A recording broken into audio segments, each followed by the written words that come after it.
ठीक है ठीक। चलिए फिजिक्स क्लास में देखो, आपका चलो, वेलकम है, स्वागत है, अभिनंदन है। आगे बढ़ाते हैं। इससे पहले जो है उष्मा एवं उष्मागतिकी के बारे में हो चुका है। क्लास जो है आपको पार्ट ए, पार्ट बी और पार्ट सी चला था उष्मा एवं उष्मागतिकी के बारे में। ठीक है, हम आगे बढ़ेंगे आज आगे बढ़ेंगे प्रकाश के बारे में पढ़ेंगे, प्रकाशिकी के बारे में। ठीक है, तो आप पीछे का पूछ लेते हैं कुछ। अच्छा, उष्मा के संतुलन पढ़े थे आप लोग, चालन, सम्मोहन और विकिरण। चालन में क्या था, कुछ याद है? चालन ठोस वस्तु से गुजरता है। ठोस वस्तु होगा।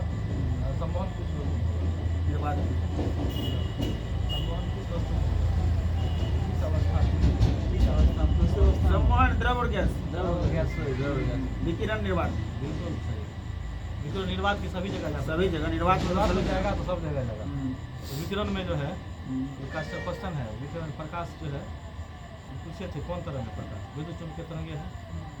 विद्युत चुंबकीय तरंगे के बारे में बताए थे, 7 में होता है, याद है? ऑर्डर बता दीजिए। हाँ, रेडियो वेव्स, माइक्रोवेव्स, अच्छा, उसके बाद अल्ट्रा, नहीं, infrared, radio waves, microwaves, infrared, infrared, visible रे।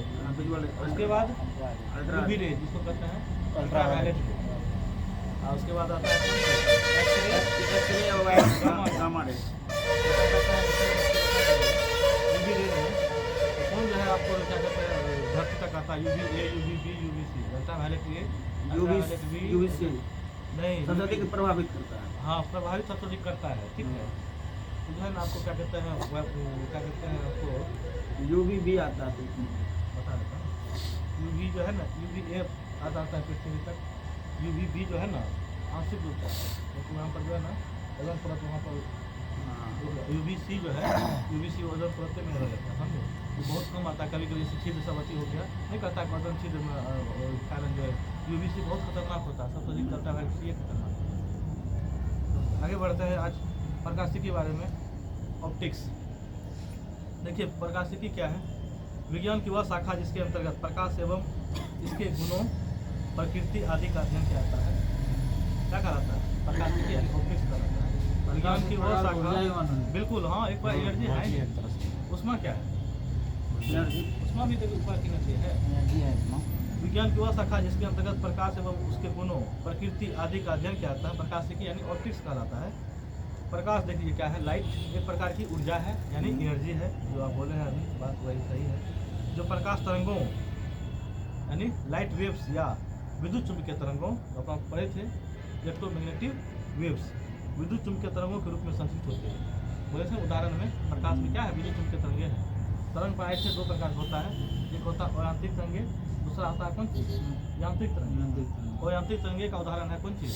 प्रकाश। प्रकाश जो है निर्वात में भी गमन कर सकता है, समझे? आप बताते हो और यांत्रिक तरंग तो ही गया, उसमें बोले थे उदाहरण में विद्युत चुंबकीय तरंगे जो 7 प्रकार का था, जो अभी बोले हैं रेडियो वेव, और उसके बाद माइक्रोवेव, उसके बाद क्या इंफ्रारेड, उसके बाद इंफ्रारेड, हाँ इंफ्रारेड, विजुअल रे, उसके बाद UV ray, x ray, gamma ray. तो बताइए तरंगदैर्घ्य सबसे अधिक किस रे का होता है? तरंगदैर्घ्य सबसे अधिक होता है रेडियो वेव्स का। Radio wave. और सबसे कम सबसे कम गामा किरण का। और ऊर्जा सबसे अधिक किसका होता है? ऊर्जा सबसे अधिक गामा किरण का। गामा किरण का होता है, बहुत बढ़िया। ऊर्जा सबसे कम? हाँ, इस रेडियो वेव्स। हाँ, अच्छा आज बता फ्रीक्वेंसी सबसे कम किसका होगा? फ्रीक्वेंसी सबसे कम हो जाएगा आपको इसी गामा किरण का। नहीं, आवृत्ति, फ्रीक्वेंसी आवृत्ति सबसे कम होगा उसका, रेडियो रेडियो वेव्स का। तब क्योंकि एनर्जी कम ना वहाँ पे, एनर्जी कम है किसका? रेडियो वेव्स का। लेकिन एनर्जी है सबसे अधिक किसका? गामा रे का है। उसको कहते हैं क्रेटिंग पावर सबसे अधिक होता है गामा रे का, जानते हैं ना, वेदन चलता है, समझे? ऊर्जा सबसे अधिक उसी में होता है ना। चलिए आगे बढ़ाते हैं। प्रकाश एक प्रकार की ऊर्जा है जो प्रकाश तरंगों या विद्युत चुंबकीय तरंगों के रूप में, इलेक्ट्रोमैग्नेटिक वेव्स के रूप में संचारित होती है।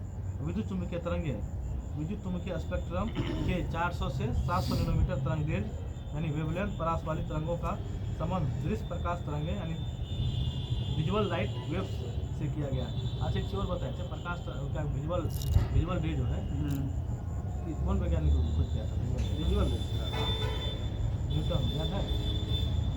न्यूटन ने बताया था, आता है विजुअल। हाँ, समझे? और इसका क्या दिया है 400 क्या है ये प्राइस? आपको जो है ना क्या रेंज कहते दिया हैं, ये जो है ना आपको बता देते हैं। विद्युत चुम्बकीय स्पेक्ट्रम के 400 से 700 नैनोमीटर तरंगदैर्घ्य वाली तरंगदैर्घ्य परास वाली तरंगों का संबंध दृश्य प्रकाश तरंग पूछता है। विजुअल रे कितना कितना होता है नैनोमीटर? विजुअल वेज का विजुअल रे तो जैसे आपको यहाँ पर है 400 से 700 नैनोमीटर, नैनोमीटर। लेकिन आपको एंगस्ट्रॉम पूछेगा तो 3900 एंगस्ट्रॉम होता है कितना 7800 एंगस्ट्रॉम। ये आप लोग पीछे भी पढ़े हैं 4000 एंगस्ट्रॉम होता है 8000 एंगस्ट्रॉम 8000 होता है ना। पूछता है विजुअल रे का जो है तरंगदैर्घ्य कितना होता है, वेवलेंथ। अच्छा वेवलेंथ होता है किसको, वेवलेंथ किसको कहते हैं याद है? लंबा से उसको तो ठीक करता है, निरूपित निरूपित करता है, लेकिन तरंगदैर्घ्य किसको कहता है याद है?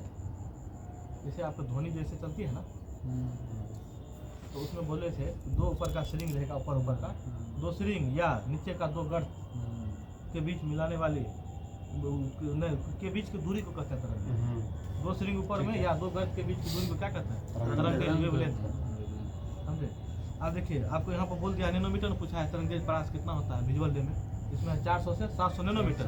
यदि एंगस्ट्रॉम में पूछेगा 4000 से 7800 एंगस्ट्रॉम होता है या 4000 से 8000 एंगस्ट्रॉम के बीच होता है। समझे? विजुअल रे का आगे बढ़ता है। प्रकाश एक तरंग यानी वेव तथा कण यानी पार्टिकल की दो ही प्रकृति है। क्वेश्चन पूछता है प्रकाश की जो होता है, प्रकाश की प्रकृति कैसी होती है? डबल नेचर की होती है। Dual nature. डुअल नेचर में कौन सा होता है? एक होता है क्या कहते हैं आपको तरंग के रूप में, दूसरा होता है क्या कहते हैं कण के रूप में, यानी पहला होता है वेव नेचर, दूसरा होता है पार्टिकल नेचर। समझे? दो ही प्रकृति प्रदर्शित करता है। क्वेश्चन बार बार पूछता है प्रकाश कैसी प्रकृति है? दो प्रकृति यानी डबल नेचर का होता है प्रकाश। समझे? अब देखिए प्रकाश के व्यतिकरण डबल नेचर का जो होता है प्रकाश, इसमें हम बता दें आपको, इसमें भी आपको आइए जाइएगा। दो प्रकृति में ये है प्रकाश के पास कणीय तरंग की द्वि प्रकृति है जो पढ़े हैं अभी, light having dual nature of matter. कणीय तरंग की द्वि प्रकृति में देख लीजिए एक होता है आपको बोले पार्टिकल नेचर जो अभी बोले हैं, और दूसरा आता कौन सी वेव नेचर। तो वेव नेचर का जो है ना खोज किया है वैज्ञानिक था हैगन्स। क्या है वेव नेचर का यानी तरंगीय प्रकृति का वैज्ञानिक खोज किसने किया था? हैगन्स। HAYGEN हाइजेंस कहिए हाइजेंस HAYGEN। ये जो होता है आपको पार्टिकल कणीय नेचर की प्रकृति है, इसको कहते हैं न्यूटन। कौन क्या न्यूटन? तो क्वेश्चन ये भी दे देता है आपको तरंगीय प्रकृति का उदाहरण है, तरंगीय प्रकृति का उदाहरण है कौन कौन?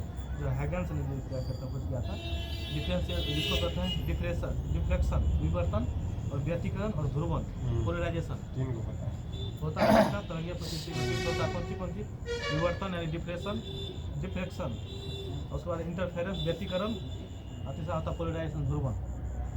अच्छा ध्रुवन जो है आप बता दीजिए, तरंगे की बात आ गया, ध्रुवन किसका होगा? ट्रांसवर्स वेव्स का ध्रुवन किया जा सकता है क्या? आपको बता दीजिए लॉन्गिट्यूडिनल वेव्स यानी अनुप्रस्थ तरंगे का क्या ध्रुवन किया जा सकता है कि अनुदैर्घ्य तरंगे का ध्रुवन किया जाता है? पोलराइजेशन है कुछ क्या ध्यान में है? अनुप्रस्थ तरंग के बारे में बताए थे, अनुप्रस्थ तरंग ट्रांसवर्स वेव्स जो तरंग की क्या कहते हैं तरंग का ध्रुवन होता है परपेंडिकुलर होता है, लंबवत होता है, उसका जो है ना आप ध्रुवन कर सकते हैं पोलराइजेशन, लेकिन आप लॉन्गिट्यूडिनल वेव्स से आप ध्रुवन नहीं कर सकते हैं। समझे? तो देखिए बोला इससे याद होगा तरंग की प्रकृति 3 प्रकार होता है कौन कौन? विवर्तन व्यतिकरण ध्रुवन, इसका उदाहरण है इसका वेव नेचर का। पार्टिकल नेचर का उदाहरण है डिफ्लेक्शन, इसको कहते हैं परावर्तन, एक जगह से दूसरी जगह टकराना। अपवर्तन जानवे करते हैं रिफ्लेक्शन। अब देखिए फोटो इलेक्ट्रिक इफेक्ट प्रकाश विद्युत प्रभाव, और चौथा हो गया उसके बाद कॉम्पटन इफेक्ट। कॉम्पटन इफेक्ट किसका उदाहरण है? तरंगीय प्रकृति का। आप देखिए अपना लोग पढ़े हैं किसका? वेव नेचर तरंगीय प्रकृति का हैगन्स है, डिफ्लेक्शन विवर्तन व्यतिकरण ध्रुवन। आप देखिए यहाँ आ जाएगा क्या है प्रकाश के व्यतिकरण अभी पढ़े हैं, विवर्तन ध्रुवन आदि परिघटनाओं की व्याख्या प्रकाश के तरंग पर यानी वेव नेचर के आधार पर है। बोले ना वेव नेचर के आधार पर जो है हैगन्स जो किया था कि वो 3 तो है कौन कौन? व्यतिकरण और विवर्तन और ध्रुवन। विवर्तन डिफ्लेक्शन हो गया, व्यक्तिगत ये हाइगेंस क्या है? प्रकाश के तरंग सिद्धांत का प्रतिपादन किया था। हाँ हैगन्स वही तरंग प्रतिपादन नहीं किया ना, हैगन्स ने किया था। आगे में आ जाएगा है देखिए, पृथ्वी सूर्य से पृथ्वी तक पहुंचने में प्रकाश को लगता है 8 मिनट 19 सेकेंड यथार्थ क्या कहते हैं इसको कहते हैं, या कह सकते हैं 499 सेकेंड, या कहीं कहीं लिखा रहता है 8 मिनट 20 सेकेंड रहता है, 19 सेकेंड 20 सेकेंड 19 सेकेंड या 20 सेकेंड रहता है, 8 मिनट 20 सेकेंड, यानी उसको कह सकते हैं 500 सेकेंड लगता है कहाँ? सूर्य से पृथ्वी तक आने में प्रकाश को। समझे? पहले हम लोग सुबह बचपन में पढ़े थे 8 मिनट 16.6 सेकेंड कहेंगे। समझे? लेकिन अभी देखने को मिल रहा फर्क है क्या होगा 8 19 या 8 20? हमको लगता है यदि देगा ना तो 8 20 या 8 19 मान के चलिए 499 सेकंड है ना तो 500 सेकंड में, क्योंकि 8 मिनट है तो 8 छः 48 480 हुआ, 19 सेकंड है तो 499 नहीं होगा सेकंड। लेकिन हम लोग जो है ना 8 मिनट याद करने का सवाल लगा देते हैं, 8 मिनट और 20 सेकंड यानी 500 सेकंड लगता है। कहाँ? सूर्य से पृथ्वी तक आने में, किसको? प्रकाश को। अब देखिए जबकि चंद्रमा तक, जबकि पृथ्वी तक जो है चंद्रमा का परावर्तित प्रकाश पहुंचने में 1.28 सेकंड का समय लगता है। सूर्य से पृथ्वी तक जो है पहुंचने में प्रकाश को 8 मिनट 20 सेकंड या 500 सेकंड लगता है, जबकि पृथ्वी तक चंद्रमा का परावर्तित प्रकाश पहुंचने में आपको 1 कितना 2 मतलब पृथ्वी से फिर वो टकरा कर जो चंद्रमा पे आती है। नहीं वो बात नहीं था। सूर्य का प्रकाश चंद्रमा पर पड़ता है, सूर्य का प्रकाश लेकिन पृथ्वी तक चंद्रमा का परावर्तित प्रकाश यानी सूर्य का चंद्रमा पर पड़ता है, वहाँ परावर्तित होकर तब वहाँ आता है। ये जो है ना आपको पहुँचने में जो है पृथ्वी तक कितना है देखिए, जबकि पृथ्वी तक चंद्रमा का परावर्तित प्रकाश पहुँचने में 1.28 सेकंड लगता है। वहाँ कितना 1.28 सेकंड लगता है, समझे? 1.28 समय का सेकंड लगता है, 1.28 सेकंड समय लगता है इसका चंद्रमा का पृथ्वी तक पहुँचने में प्रकाश। न्यूटन ने सर्वप्रथम प्रकाश के, देखिए न्यूटन ने सर्वप्रथम प्रकाश के कनिका सिद्धांत यानी कॉर्पस्कुलर थ्योरी, कनिका सिद्धांत बोले तो पार्टिकल समझे, वही हुआ पार्टिकल थ्योरी भी बोला जाता है। कौन ने दिया? न्यूटन ने। अपना लोग पढ़े थे ना अभी, जो बोले थे ना क्वांटम इफेक्ट जो पढ़े हैं अभी, का प्रतिपादन किया था हाइगेंस, जो अभी पढ़े हैं हाइगेंस, HAYGENS हाइगेंस ने सर्वप्रथम प्रकाश के तरंग सिद्धांत अभी पढ़े हैं ना, वेव थ्योरी किसने दिया? हाइगेंस ने सिद्धांत प्रतिपादित किया था। कोई दिक्कत और लार क्लियर? प्रकाश गेज, प्रकाश के परावर्तन सिद्धांत पर कार्य करता है। प्रश्न पूछता है प्रकाश गेज जो है प्रकाश के किस सिद्धांत पर कार्य करता है? प्रकाश के परावर्तन सिद्धांत पर कार्य करता है। प्रकाश फोटोन सिद्धांत के अनुसार प्रकाश ऊर्जा के छोटे छोटे बंडलों के या पैकेटों के रूप में चलता है, जिन्हें फोटोन कहा जाता है। क्वेश्चन बार पूछता है प्रकाश का जो है किस रूप में मौजूद रहता है? फोटोन के रूप में। प्रकाश जो है फोटोन सिद्धांत के अनुसार प्रकाश ऊर्जा के छोटे छोटे बंडलों या पैकेटों के रूप में चलता है, जिन्हें क्या कहते हैं? फोटोन कहते हैं। कौन इसका PDF नहीं भेजा हुआ, देख लीजिए इसका होगा। प्रकाश तरंगों का एक माध्यम से दूसरे माध्यम में प्रवेश करने पर उसकी आवृत्ति क्या होती है? प्रकाश तरंगों का एक माध्यम से, तरंग यानी क्या? वेव के बारे में बोल रहा है। प्रकाश तरंगों का एक माध्यम से दूसरे माध्यम में प्रवेश करने पर उसकी आवृत्ति जो क्या रहती है? अपरिवर्तित रहती है, जबकि तरंग दैर्घ्य यानी वेवलेंथ वह वेग में परिवर्तन हो जाता है, समझे? तो पूछेगा इसमें प्रकाश तरंगों का जो हम गमन जो है एक माध्यम से दूसरे माध्यम में जाने पर क्या अपरिवर्तित रहता है? प्रवेश करने पर उसकी आवृत्ति आवृत्ति जो है ना अपरिवर्तित रहती है, क्या होता है? तरंग दैर्घ्य और वेग परिवर्तन, तरंग दैर्घ्य और वेग क्या होता है? परिवर्तित हो जाता है प्रकाश तरंगों का, समझे? एक माध्यम से दूसरे माध्यम में जाने के बाद विभिन्न माध्यमों में प्रकाश की चाल मीटर प्रति सेकंड में, विभिन्न माध्यमों में प्रकाश की चाल बराबर जानते हैं दूरी बटे समय, दूरी को मीटर में और किसमें? सेकंड में। इसीलिए विभिन्न माध्यमों में प्रकाश की चाल क्या है? मीटर प्रति सेकंड में। Speed of light in various medium. प्रकाश देख लीजिए, माध्यम देख लीजिए, उसके बाद प्रकाश की चाल देख लीजिए क्या है? माध्यम जैसे निर्वात तो पूछता है प्रकाश चाल कितना होता है? 3 मीटर पर सेकंड। बिल्कुल सही। देखिए क्या निर्वात में प्रकाश चाल कितना होती है? 3 × 10⁸ मीटर प्रति सेकंड, यानी 3 × 10⁸ मीटर प्रति सेकंड होती है। आकाश में पूछता है प्रकाश चाल कितना होता है? 2 × 10⁸ मीटर प्रति सेकंड। उसके बाद जल में कितना होता है? 2.25 × 10⁸ हाँ 2.25 × 10⁸ 2.25 जल में, कांच में 2 × 10⁸ और निर्वात में 3 × 10⁸। बिल्कुल बिल्कुल। आ जाइए निर्वात में, उसके बाद जल में, उसके बाद कांच में। ठीक है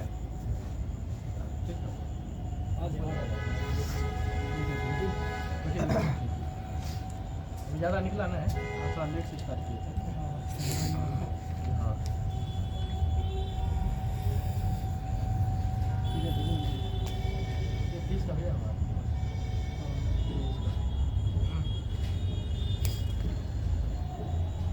ओवरऑल यही बताए थे हम लोग। प्रकाश की कैसी प्रकृति होती? Double nature. प्रकाश किस रूप में कार्य करता है? ऊर्जा के रूप में। प्रकाश क्या है? एक प्रकार का ऊर्जा है जो प्रकाश तरंगों या विद्युत चुंबकीय तरंगों के रूप में संचित होती है। प्रकाश उदाहरण पूछता है किसका उदाहरण है प्रकाश? विद्युत चुम्बकीय तरंग जो या विकिरण का, एक ही चीज हुआ, समझे? पूछता है आप विजुअल वे में यानी दृश्य प्रकाश में जो है उसका रेंज कितना होता है परास?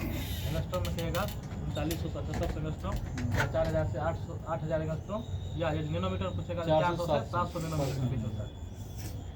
प्रकाश तरंग कैसी है? डबल नेचर की है, एक वेव के रूप में, दूसरा पार्टिकल के रूप में। पार्टिकल का जो था, पार्टिकल का कौन था? पार्टिकल थ्योरी किसने दिया? पार्टिकल थ्योरी नहीं, न्यूटन दिया।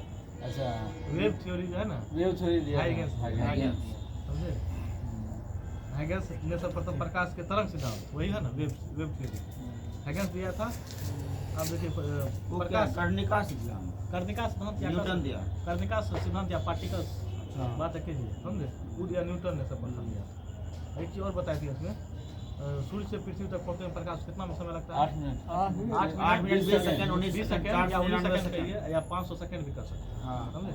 अब पूछता है क्या कहता है आपको, ये चंद्रमा जो है पृथ्वी तक पहुंचने में कितना? 2.28 चंद्रमा का प्रकाश पृथ्वी तक पहुंचने रिफ्लेक्ट होकर 1.28 सेकंड लगता है। 1.28 सेकंड प्रकाश के जो है प्रकाश चंद्रमा के प्रकाश को पृथ्वी तक आने में 1.28 सेकंड लगता है, रिफ्लेक्ट होके जाती है। क्योंकि चंद्रमा जानते हैं कि अपना प्रकाश नहीं है, नहीं है। क्या सूर्य से प्राप्त करता है? सूर्य के प्रकाश भी किस सिद्धांत पर कार्य करता है? प्रकाश के परावर्तन सिद्धांत पर कार्य करता है। बैंड गेज नहीं प्रकाश के परावर्तन सिद्धांत। प्रकाश के परावर्तन सिद्धांत। प्रकाश फोटो सिद्धांत के अनुसार प्रकाश ऊर्जा के छोटे किस रूप में होता है? बंडलों पैकेट रूप में रहता है, जिन्हें फोटोन कहते हैं। जैसे फोटोन करते हैं, मतलब फोटोन समूह का प्रकाश हाँ बिल्कुल। फोटोन के समूह का प्रकाश कहता है प्रकाश फोटोन सिद्धांत के अनुसार छोटे प्रकाश छोटे बंडलों में जो रहता है ना, समझे? बंडलों में या उसी पैकेट कहते हैं में। आप क्या फोटोन्स कहते हैं। अब विभिन्न माध्यमों में प्रकाश की चाल अभी पढ़े थे। विभिन्न माध्यमों में कौन सी प्रकाश की चाल? Page number 22 3 × 10 power 8 page number 22। जल विभिन्न माध्यमों में प्रकाश की चाल निर्वात में कितना बोले हैं? 3 × 10⁻⁸ 2 × 10 पावर प्रकाश की चाल होता है। मीटर प्रति सेकंड। बिल्कुल।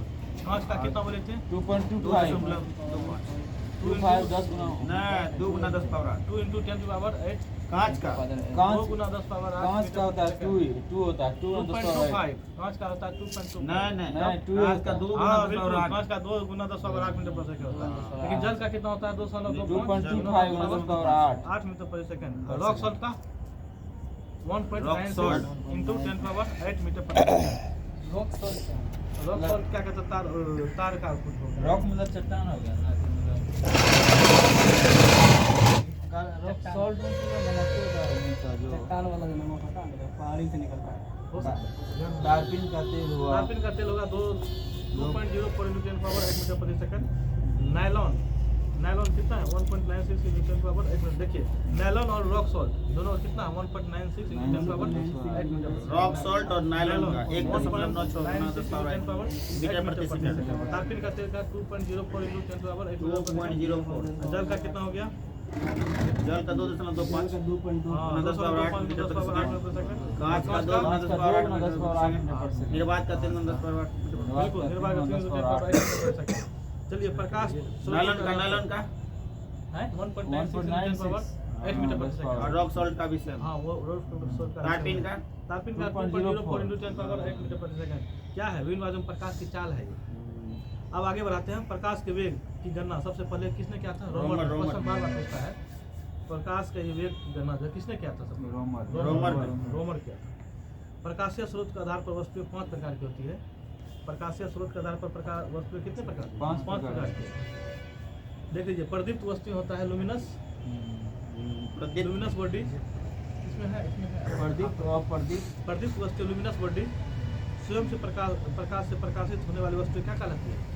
प्रदीप्त जो स्वयं से प्रकाशित होती है, जैसे सूर्य हो गया, बल्ब स्वयं से प्रकाशित होती है। सूर्य बल्ब अपने से होता है, अपने से होता है। और प्रदीप्त क्या होगा? बल्ब प्रकाश की उपस्थिति सुनिए ना, जो प्रकाश की उपस्थिति में प्रकाशित होने वाली अपने से प्रकाशित हो जाता है। हैं? तो पता नहीं, आप सीधीएगा तो अपने से प्रकाशित हो जाती है। तो बस चीज देंगे ना। सीधीएगा तो अपने आप हो जाता है। उसके पास प्रकाश आता है, हमको अलग से नहीं देना पड़ता है। अच्छा हाँ। और प्रदीप्त वस्तु क्या है? प्रकाश की उपस्थिति में यानी प्रकाश की उपस्थिति में प्रकाशित होने वाली वस्तुएं स्वयं का प्रकाश नहीं है, यानी स्वयं से प्रकाशित नहीं होता, समझे, रिफ्लेक्ट होगा। जैसे मान लीजिए मेज पर पड़ा रोशनी वो प्रकाशित होगी, समझे। कुर्सी भी क्या है, अप्रदीप्त वस्तु है, वो अप्रदीप्त वस्तु है। मेज कुर्सी टेबल सब अधिक हाँ हाँ, इस पर जब प्रकाश पड़ता है तब प्रकाश तब बहुत प्रकाश होता है। अब पारदर्शक वस्तु, ट्रांसपेरेंट ट्रांसपेरेंट बॉडी, ऐसी वस्तुएं जिनमें प्रकाश की किरणें किस पार सीधी से अथवा पार आर है? पार निकलती है, आर पार पारदर्शक निकल जाए। अथवा जैसे कांच, कांच हाँ आर पार जो निकल जाए, ट्रांसपेरेंट। ट्रांसपेरेंट वही हुआ आर पार। आप देखिए अर्ध पारदर्शक वस्तुएं देख लीजिए, अर्ध पारदर्शक वस्तु पारदर्शक वे वस्तुएं हैं जिनमें प्रकाश का कुछ भाग अवशोषित तथा कुछ भाग बाहर निकल जाता है, जैसे तेल से भिगा हुआ कागज, इसमें तेल से भिगा जो आंशिक रूप से क्या होगा, पार हो जाएगा, और आंशिक रूप से क्या होगा, दिखाई नहीं पड़ेगा।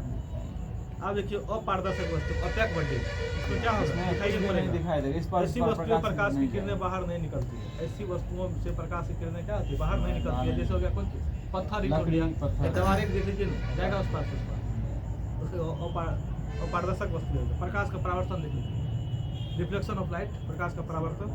जब कोई प्रकाश की किरण किसी पॉलिश की गई सतह से जैसे दर्पण पर पड़ती है तो वह सतह से टकराकर उसी माध्यम में वापस लौट जाती है। प्रकाश का क्या होता है, परावर्तन कहलाती है। प्रकाश की यह घटना यानी प्रकाश की परावर्तन की यह घटना प्रकाश का परावर्तन कहलाती है। चांदी प्रकाश की सर्वोत्तम परावर्तक है। क्वेश्चन पूछता है कौन सा ऐसा है जो क्या करते हैं आपको, चांदी सर्वाधिक जो है ना आपको सर्वाधिक है। सर्वाधिक परिवर्तक क्या कहते हैं, परावर्तक होता है कौन, चांदी। जिसका उपयोग दर्पण निर्माण करने वाली पॉलिश के रूप में होता है, समझे। चांदी का पॉलिश करते हैं ना ठीक है, हाँ कलई कर देने के बाद क्या होगा, ज़्यादा करके रिफ्लेक्ट होगा। परावर्तन के नियम देखिए, लॉ ऑफ रिफ्लेक्शन। आपतित किरण, परावर्तित किरण तथा आपतन बिंदु पर डाले गए अभिलंब तीनों एक ही तल में होंगे, या अभिलंब एक ही समतल में होंगे, उसको क्या कहेंगे, प्रकाश का परावर्तन का नियम है। आपतन कोण आई और क्या कहते हैं परावर्तन कोण कौन सी, आर के बराबर होता है, साइन आई बराबर साइन आर। प्रवेश सनेल का नियम कहा है। हाँ अब दर्पण देख लीजिए, मिरर, इसको परावर्तन नियम रिपीट करिए दोबारा। आपतित किरण, आपतित किरण, परावर्तित किरण तथा आपतन बिंदु पर डाले गए अभिलंब तीनों एक ही तल में होंगे, या उसको कह सकते हैं एक ही समतल में होंगे। हाँ उसको क्या कहेंगे, प्रकाश के परावर्तन के। फर्स्ट नियम हुआ और सेकंड नियम क्या हुआ, प्रकाश परावर्तन के दो नियम है। दूसरा आपतन कोण, आपतन परावर्तन कोण, कोण बराबर आपतन कोण और परावर्तन कोण दोनों बराबर होता है, साइन आई बराबर साइन आर, जिसको कहते हैं सनेल का नियम। दर्पण देख लीजिए, दर्पण मिरर, दर्पण कांच का ही एक भाग है। दर्पण क्या है, कांच का ही एक भाग है, जिसकी एक सतह चिकनी तथा दूसरी सतह परावर्तक युक्त अथवा पॉलिश की हुई होती है, समझे। दर्पण कांच का ही एक भाग है जिसकी एक सतह चिकनी तथा दूसरी सतह परावर्तक युक्त अर्थात पॉलिश की हुई होती है। समतल दर्पण देख लीजिए, दर्पण में सबसे पहले कौन, समतल दर्पण, प्लेन मिरर। समतल दर्पण में कांच के एक और धातु की पतली परत चढ़ी रहती है, हाँ इसकी परावर्तक सतह समतल होती है जो चांदी या पारे से लेपित होती है, चांदी या पारे से लेपित होती है। समतल दर्पण द्वारा निर्मित प्रतिबिंब सदैव आभासी होता है, आभासी एवं सीधा। आभासी रहेगा तो सीधा और वास्तविक रहेगा तो उल्टा, समझे। आभासी है तो क्या होगा, सीधा होगा, सीधा होता है। क्वेश्चन पूछेगा समतल दर्पण में जो है प्रतिबिंब कैसा बनता है, सदैव आभासी और सीधा, आभासी और सीधा, आभासी और सीधा। तो प्रतिबिंब बनता है किसमें, समतल दर्पण, प्लेन मिरर में। दो देखिए, दो समतल दर्पण समानांतर रखने पर उसके मध्य रखी वस्तु क्या होगा? देखिए दो समतल क्या कहते हैं दर्पण रखिए, ठीक है, उस बीच में समानांतर यदि रखेंगे तो रखने पर जो वस्तु अनंत प्रतिबिंब बनता है। क्यों बनता है पता है, क्योंकि होता क्या है, हाँ सुनिए ना, होता क्या है, तो दो प्रतिबिंब है और थीटा बराबर क्या होगा, समानांतर है तो जीरो हो जाएगा ना।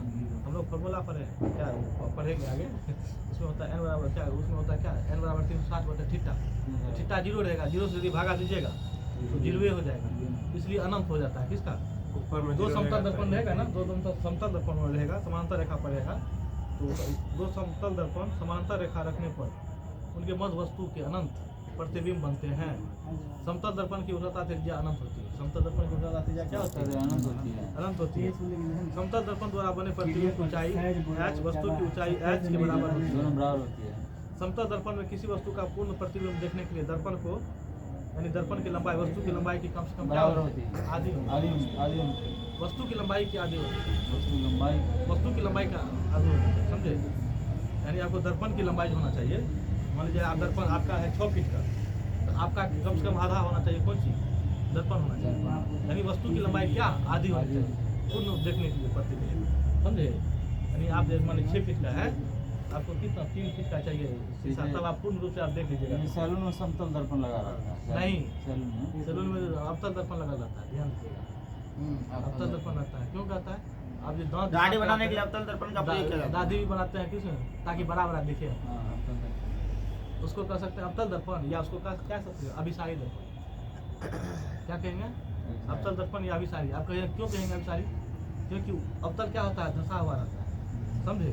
तो होता क्या है कि टकरा के धीरे धीरे चलाता है, समझे, इसलिए फोकस होकर थोड़ा बड़ा आपको जो है दाढ़ी से बड़ा बड़ा दिखता है, समझे। अब देखिए आगे देखते हैं। अब तो दर्पण थोड़ा महंगा होता है, समझे। समतल दर्पण लगा। हैं? समतल दर्पण पहुंच गए हम। समतल दर्पण, समतल दर्पण तो ये है अपना जो है ना, अपना रिलीज कर। और कल जो है ना मामला था समझे? शायद देख लीजिए कल समतल जो है दर्पन ना में किसी दर्पण वस्तु था का क्या पूर्ण कि प्रतिबिंब शादी देखने के जाने लिए का प्लान था। दर्पण की लंबाई कितना होनी आधी होनी चाहिए? चाहिए। वस्तु की लंबाई की कम से कम आधी होनी चाहिए, कम से कम आधी होनी चाहिए। इसलिए- बड़ा कीजिएगा तो कोई दिखते नहीं आपको। यदि कोई वस्तु, और यदि डिबेट कोई था व्यक्ति इसलिए दर्पण डिबेट की ओर में भी चाल से गतिमान है, तो उसे दर्पण से अपना प्रतिबिंब है भी और चाल से मजा अपनी ओर आएगा। क्या हुआ आता हुआ प्रतीत होगा। टू डी जाएगा उसको। कोड भी हाँ, प्रतिबिंब आता हुआ प्रतीत होगा, लेकिन ठीक है। नहीं, जैसे मान लीजिए आप भी चाल से चल रहे हैं, उधर से कौन सा चाल आएगा? डिबेट में नहीं आएगा। ये चाल से आएगा, लेकिन अपना ठीक है। प्रतिबिंब कहता है कि किस आ रफ्तार जाओ, से हम आ गए। प्रतीत होगा, समझे। ध्यान दीजिएगा यहाँ पर। यदि कोई व्यक्ति दर्पण की ओर भी चाल से गतिमान है, उसे दर्पण में, यानी उसे दर्पन में अपना प्रतिबिंब तो भी चाल से दिखाई देगा। अपना प्रतिबिंब। लेकिन हम समतल दर्पण जानते हैं, जितना आप आगे बढ़िएगा उधर से उतने ऊपर बढ़ेगा, समझे। वो क्वेश्चन बार बार घुमा के पूछ देता है फंसने के लिए। समतल दर्पण का उपयोग बहुदर्शी क्वेश्चन बार बार पूछता है। बहुदर्शी दर्शन, बहुदर्शी हो गया एवं परिदर्शी हो गया के रूप में क्या आता है समतल दर्पण में?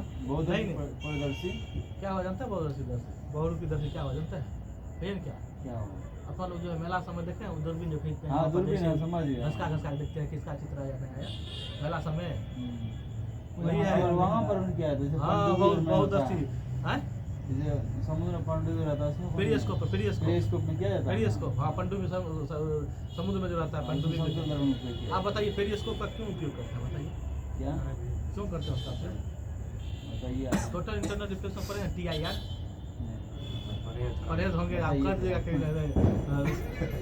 उसमें होता क्या है कि उसमें 45 जैसे आप प्रकाश बनता है ना, तो 45 डिग्री कोण बनता है। हाँ, 45 डिग्री कोण बनने के बाद यहाँ टकराता है यहाँ पे, फिर यहाँ से टकराने के बाद यहाँ आता है, समझे। इसलिए क्वेश्चन पूछता है, क्या जानते हैं? परिदर्शी के रूप में उपयोग क्या आता है, तो उसमें कौन सा कार्य होता है? अवतल दर्पण, अवतल दर्पण, समतल समतल दर्पण। नहीं, उसमें टोटल इंटरनल रिफ्लेक्शन हो जाएगा, TIR हो जाएगा, समझे। इसलिए सब बोले दर्पण होता है। ऑप्शन TIR मारिएगा, समझे क्या करना चाह रहे हैं। समतल दर्पण का उपयोग कहाँ क्या आता है जनरली? बहुदर्शी में, परिदर्शी के रूप में किया एवं परिदर्शी यानी पेरिस्कोप रूप में क्या आता है? पेरिस्कोप। किसका? समतल दर्पण का उपयोग। अब देखिए गोलीय दर्पण, गोलीय दर्पण जानते हैं दो प्रकार का होता है। एक होता है कौन सी? उत्तल दर्पण, दूसरा होता है कौन सी? अवतल अवतल दर्पण। दर्पण। गोलिया खोखला होता है, उसी को दो पार्ट करते हैं। गोलाकार तल से निर्मित दर्पण गोलीय दर्पण कहा जाता है। इसका एक तल परावर्तक सतह पर कार्य करता है, जबकि दूसरे तल पर रेड ऑक्साइड या चांदी का लेप होता है। यह दो प्रकार के होते हैं, उत्तल दर्पण और अवतल दर्पण। यानी गोलीय दर्पण कितने प्रकार? दो प्रकार के। उत्तल दर्पण और अवतल दर्पण। उत्तल दर्पण अवतल दर्पण समझने का क्या नियम है, कहिए ना क्या? और गोलीय दर्पण दो सुनिए ना, गोलीय दर्पण दो प्रकार का हुआ। गोलिया कितना? अवतल दर्पण दो प्रकार का हुआ। एगो कर देते हैं कौन चीज? उत्तल कर देते हैं, और दूसरा कहते हैं कौन चीज? अवतल। इसको याद करने का क्या तरीका है? उत्तल उठा हुआ रहेगा। हाँ, उत्तल रहेगा तो उठा हुआ रहेगा। आपका ये क्यों उठा हुआ रहेगा? जैसे ई है तो ये देखिए इधर से इधर कर देंगे ना, ये उठा है ना, ये उठा है ना, उठा, इसको कहेंगे उत्तल दर्पण। आई जो है जैसे ई है, ई आई कौन सी रहेगा? ऊपर से लेप लगाइएगा, आई समझे, ये क्या होगा? धसा हुआ है। अवतल दर्पण का ये उदाहरण हो गया उत्तल दर्पण। उत्तल रहेगा तो समझे उठा हुआ रहेगा, उठा हुआ यानी क्या होगा? अंदर से लेप रहेगा, उठा हुआ। इसका फिगर पीछे इधर बनता है, इधर बनता है। किसका? इसका प्रतिबिंब किसका पर? उत्तल दर्पण में हाँ, आपका वो क्वेश्चन बहुत बढ़िया है। उस साइड बनेगा। प्रतिबिंब इधर बनेगा, प्रतिबिंब नहीं नहीं, ये उत्तर दर्पण आपको प्रतिबिंब जो है ना, आपको प्रतिबिंब जो है ना, प्रतिबिंब आपको कहाँ बनेगा? एक मिनट बड़ा ही हाँ नहीं, सही बात है, बता देंगे हम आपको, अभी तुरंत बता देंगे। जान जाती है। नहीं ना, अभी तुरंत बता देंगे हम। थोड़ा इसको focus कर लेते हैं, दर्पण के बताते हैं पीछे हम। और उसके ध्रुव पर फोकस करूंगा। नहीं इसमें हम थोड़ा बेहतर से बताएंगे, ठीक है। इसमें थोड़ा कम दिया हुआ है, इसमें कम दिया हुआ, आगे बताएंगे बढ़िया। इसमें बहुत अच्छा दिया हुआ।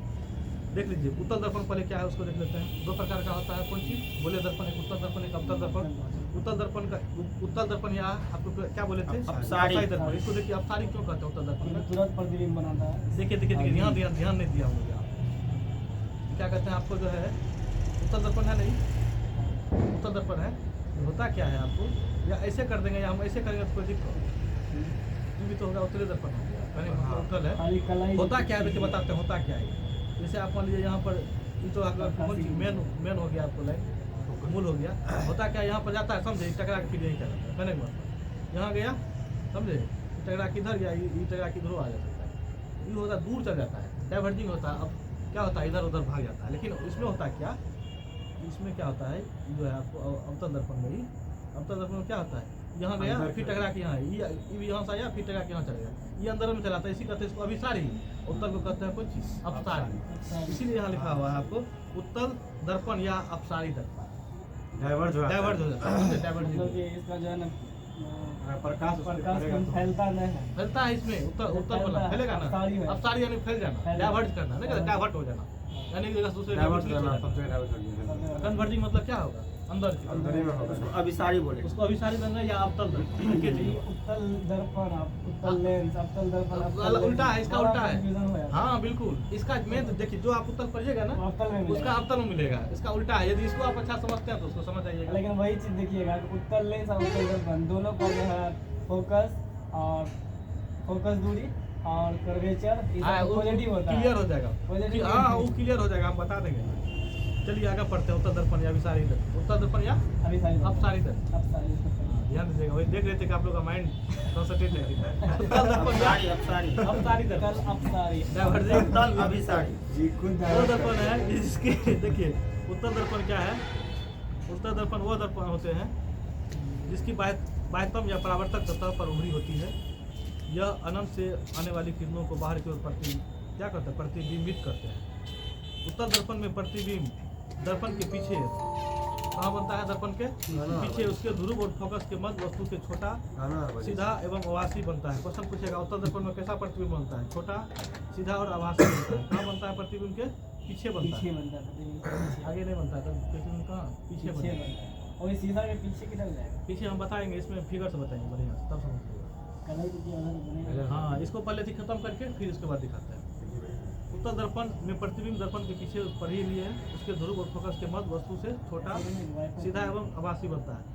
इनका उपयोग, उत्तल दर्पण का उपयोग मोटर कार के साइड मिरर में जानते हैं। उत्तल दर्पण का उपयोग कहाँ होता है, मोटर कार के साइड। मैट्रिक का जो फेवरेट क्वेश्चन है, मैट्रिक में पूछता है साइड मिरर के रूप में किसका उपयोग करता है, उत्तल दर्पण। डॉक्टर जो है किसी हाँ, चीज दूरदर्शी में अभी पढ़े हैं तुरंत। दूरदर्शी का उत्तल हाँ? ठीक है उत्तल दर्पण, क्योंकि दूर के दूर की वस्तु देख रहे हैं। धूप के चश्मों में चश्मा जो पहनते हैं उत्तले दर्पण। स्ट्रीट लैंप में वही जो गली वाला लाइट जो लगाता है वहाँ उसमें कौन चीज उत्तल। जो कि फैल जाए वो, नहीं समझे? लाइट जो पड़ेगा तो फैलना चाहिए ना वो, इसलिए स्ट्रीट लाइट में कौन चीज उत्तल। उत्तल दर्पण नहीं बोले, उत्तल दर्पण या उसको कहते हैं कुछ अपसारी दर्पण यानी डाइवर्जिंग मिरर, समझे? आप देखिए हो गया है। उत्तल दर्पण कहाँ का उपयोग होता है, स्ट्रीट लाइट में, स्ट्रीट लाइट में उसके बाद दूरदर्शी मोटरसाइकिल में, साइड मिरर में। मोटरसाइकिल की कौन चीज साइड मिरर में। दूरबीन में आप देखिए अवतल दर्पण देख लीजिए, कॉनकेव मिरर। अवतल दर्पण क्या, कॉनकेव मिरर या अभिसारी अभिसारी दर्पण, कन्वर्जिंग मिरर। क्या होता है अवतल दर्पण? वो दर्पण होते हैं जिनकी बाह्यतम या परावर्तक सतह भीतर की ओर धसी होती है। क्या होती है, भीतर की ओर धसी होती है। अवतल में क्या था, ऊपर की ओर उठा हुआ था, समझे? अवतल धसा हुआ और उत्तल उठा हुआ। यह अनंत यानी अवतल दर्पण अनंत से आने वाली किरणों को अंदर की ओर क्या करती है, प्रतिबिंबित करती है। क्या बोले थे आपको, अंदर की ओर क्या करती है, प्रतिबिंबित प्रतिबिंबित करता है। और उत्तर में क्या था, बाहर की ओर जो है बाहर की ओर प्रतिबिंबित कर रहा था।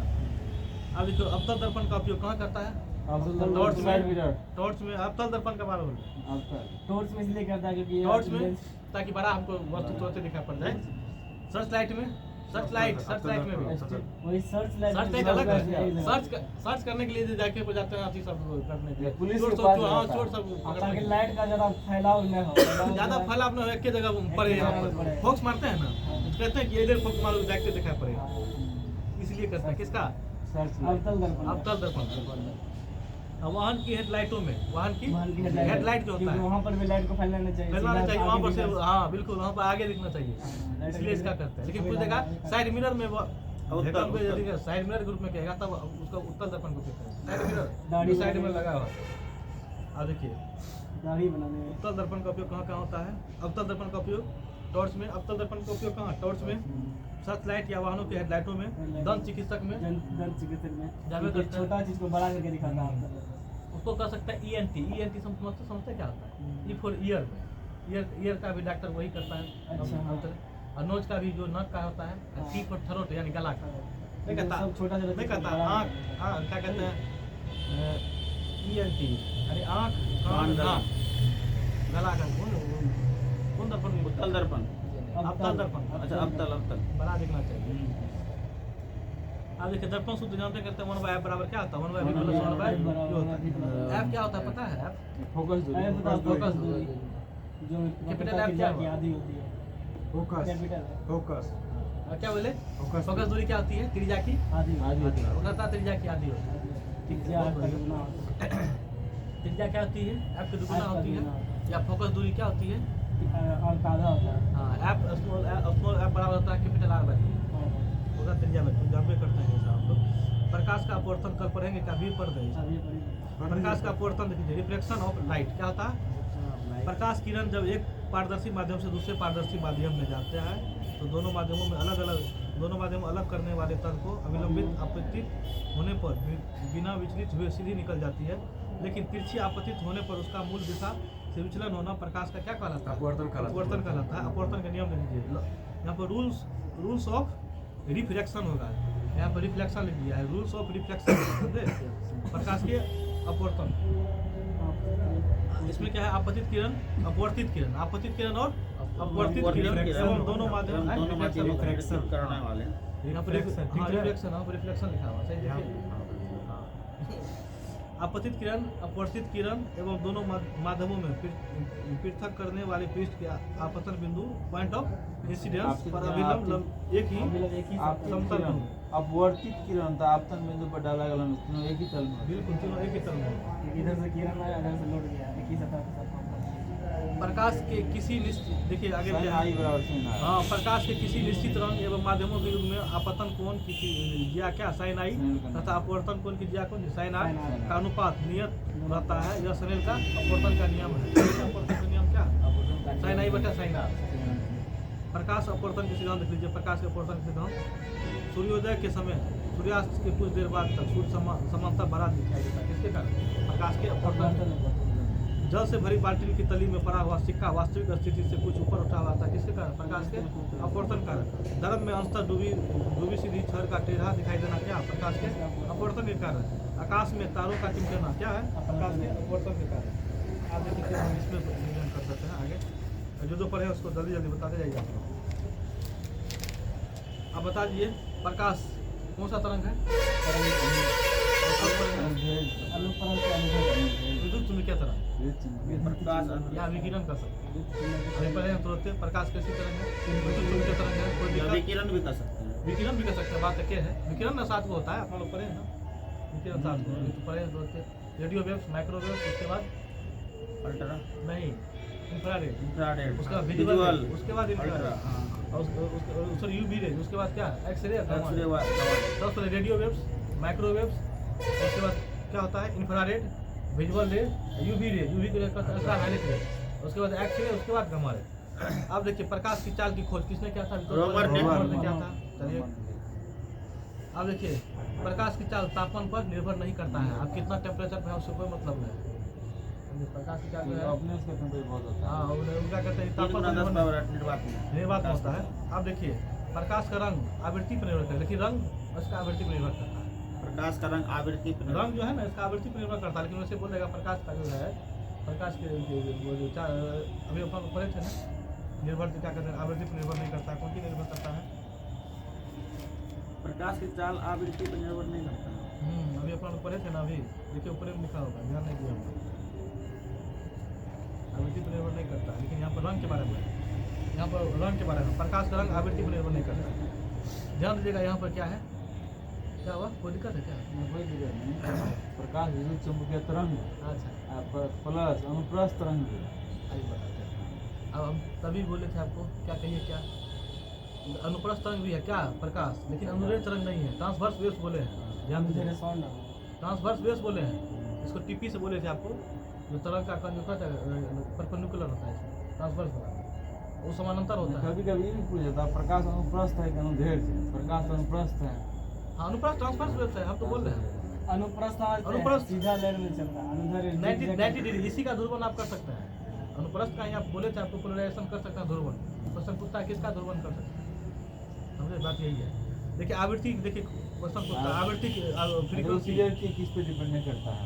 प्रकाश का रंग के बारे में यहाँ पर रंग आवृत्ति पे डिपेंड करता है। प्रकाश का जो है ना रंग आवृत्ति पर निर्भर नहीं करता। नहीं करता। रंग प्रकाश का रंग नहीं करता है आवृत्ति पर निर्भर। रंग तो करता है। करता है क्या? करता है। देखिए यहाँ पर लिखा हुआ प्रकाश का रंग आवृत्ति पर निर्भर करता है। अच्छा करता है। तापमान पर निर्भर नहीं करता, चाल। सॉरी फॉर दैट गाइस, दोस्त मिस हो गया, कोई दिक्कत नहीं। प्रकाश रंग आवृत्ति पर निर्भर करता है, लेकिन आप लोग पीछे पढ़े थे आवृत्ति प्रकाश अपरिवर्तित की रहता है। चाल तापमान पर प्रकाश की निर्भर चाल नहीं यहाँ पर पढ़े हैं ना आप? यहाँ पर प्रकाश की ध्यान चाल दिएगा, तापमान पर प्रकाश निर्भर तरंगों का एक माध्यम से दूसरे माध्यम में प्रवेश करने पर उसकी आवृत्ति अपरिवर्तित रहती है। यानी एक माध्यम दूसरे माध्यम में जाते हैं ना, आवृत्ति जो है ना बदलता नहीं, अपरिवर्तित रहता है। लेकिन यहाँ प्रकाश का रंग जो है, प्रकाश का रंग बदल जाता है आवृत्ति पूर्वक। यानी प्रकाश का क्या कहते हैं, प्रकाश का रंग किस पर, आवृत्ति पर निर्भर करता है। लेकिन प्रकाश का जो है चाल एक माध्यम दूसरे माध्यम में जाएगा तो आवृत्ति अपरिवर्तित रहेगा, ठीक है, अपरिवर्तित रहेगा ना, बदलेगा क्यों? तो वेग बोले थे, वेग बोले थे ना, वेग बोले थे, बदल जाता है। लेकिन यहाँ पर क्या है, प्रकाश का रंग आवृत्ति पर निर्भर करता है। प्रकाश का रंग आवृत्ति पर निर्भर करता है। प्रकाश तरंग एक माध्यम से। हाँ देखिए सुनिए, यहाँ पर है आवृत्ति जो होता है डिपेंड होता है कौन स्रोत पर। स्रोत पर क्या है ना, वेवलेंथ जो होता है मीडियम पर डिपेंड करता है, कितना माध्यम आप जा रहे हैं, क्या जा रहे हैं, वेवलेंथ, समझे। आप देखिए प्रकाश फोटोन्स मिलकर बना होता है, जो अभी बार बार क्वेश्चन बोले थे, डिब्बा की तरह पैकेज के रूप में रहता है, छोटे छोटे बंडल के रूप में रहता है। क्वेश्चन पूछ होता है प्रकाश जो है किस रूप में बना होता है, मिलकर बना होता है मंडल के रूप में, पैकेट के रूप में, फोटोन बोलते हैं। बिल्कुल, प्रकाश क्या एक ऊर्जा भी तो है, एनर्जी है। सूरज की रोशनी धरती तक पहुंचने में 8 मिनट 20 सेकंड या 5 सेकंड लेती है। 499 सेकंड, 499 सेकंड भी कर सकते हैं, 19 सेकंड कर सकते हैं, 8 मिनट 19 सेकंड। अच्छा चंद्रमा का जो है, चंद्रमा का प्रकाश 1.28 सेकंड लगता है। सेकंड। प्रकाश के पास कन्या तरंग की दो प्रकृति पर है, डबल नेचर। एक पर है पार्टिकल नेचर, दूसरा पर है वेव नेचर। वेव नेचर जो है सिद्धांत किसने, हाइगेंस ने। वेव नेचर यानी तरंगीय प्रकृति, इसे विवर्तन, डिप्रेशन और व्यतिकरण और ध्रुवन, तीन तो इसका था। आई जो है पार्टिकल का जो पढ़े कन्या प्रकृति, विवर्तन पीछे बताया हुआ है, कितना बताया, पोलराइजेशन ध्रुवन आप समझिए रहेगा। रिफ्लेक्शन परावर्तन, रिफ्लेक्शन क्या होता है, अपवर्तन, अभी तो पढ़ गए कि यहाँ पर अपवर्तन। प्रकाश विद्युत प्रभाव, प्रकाश एक माध्यम से मानी जाती है तो मुड़ जाती है अविलंब।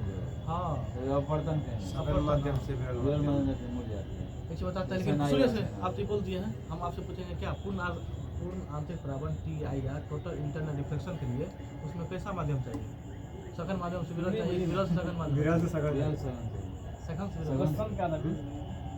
पूर्ण आंतरिक परिवर्तन के लिए यानी टोटल इंटरनल रिफ्लेक्शन के लिए आपको माध्यम जो होना चाहिए कैसा होना चाहिए, सबसे पहला यही कुछ। अच्छा आएगा तो सघन से विरल में चल सबसे पहले पूर्ण आंतरिक परावर्तन होता है। पूर्ण आंतरिक परावर्तन मतलब पूरा पूरी प्रकाश जाएगा वापस लौट आएगा, वो तो परावर्तन होगा 100% के 100%। सुनिए बताते हैं पूर्ण आंतरिक परावर्तन होता क्या है। आप एक माध्यम में गए, फिर टकरा के आया ना प्रकाश, उतने लौटे, उतने लौट गए फिर टकरा के आप चलाए, समझे। दूरबीन एक दो, ठीक है, पूर्ण आंतरिक परावर्तन को दूरबीन वाला अभी बताए थे, दूरबीन वाला में दूरबीन में आपको क्या बोले थे, वैसे तो आएगा पढ़ने के लिए पूर्ण आंतरिक परावर्तन, लेकिन आप देख लीजिए जब बोल दिए तो आप। हाँ उदाहरण में रहता है सामने, वहाँ से देखिएगा, वहाँ देखिएगा। देखिए इसको समझेंगे। यहाँ लाइट गया, यहाँ पर 45 डिग्री कोण बनने का टेलीस्कोप बन गया। टेलीस्कोप बन गया। यहाँ पर जाने के बाद 45 डिग्री का कोण बनता है, डायरेक्ट यहाँ से रिफ्लेक्ट होगी यहाँ पर, यानी पूरा पूरी क्या होना अपने पथ में चला, समझे। यहाँ टकराए वहाँ टकरा के यहाँ चला, पूर्ण आंतरिक परावर्तन। देखिए क्वेश्चन नहीं पूछता है माध्यम कैसा होता है, माध्यम कैसा होता है, कैसा होना चाहिए, सघन से विरल होना चाहिए। यहाँ की आपको विरल से सघन होना चाहिए, जलसर से कहाँ, लेयर की तरफ। आगे में हाई परावर्तन भी है, देख लीजिएगा।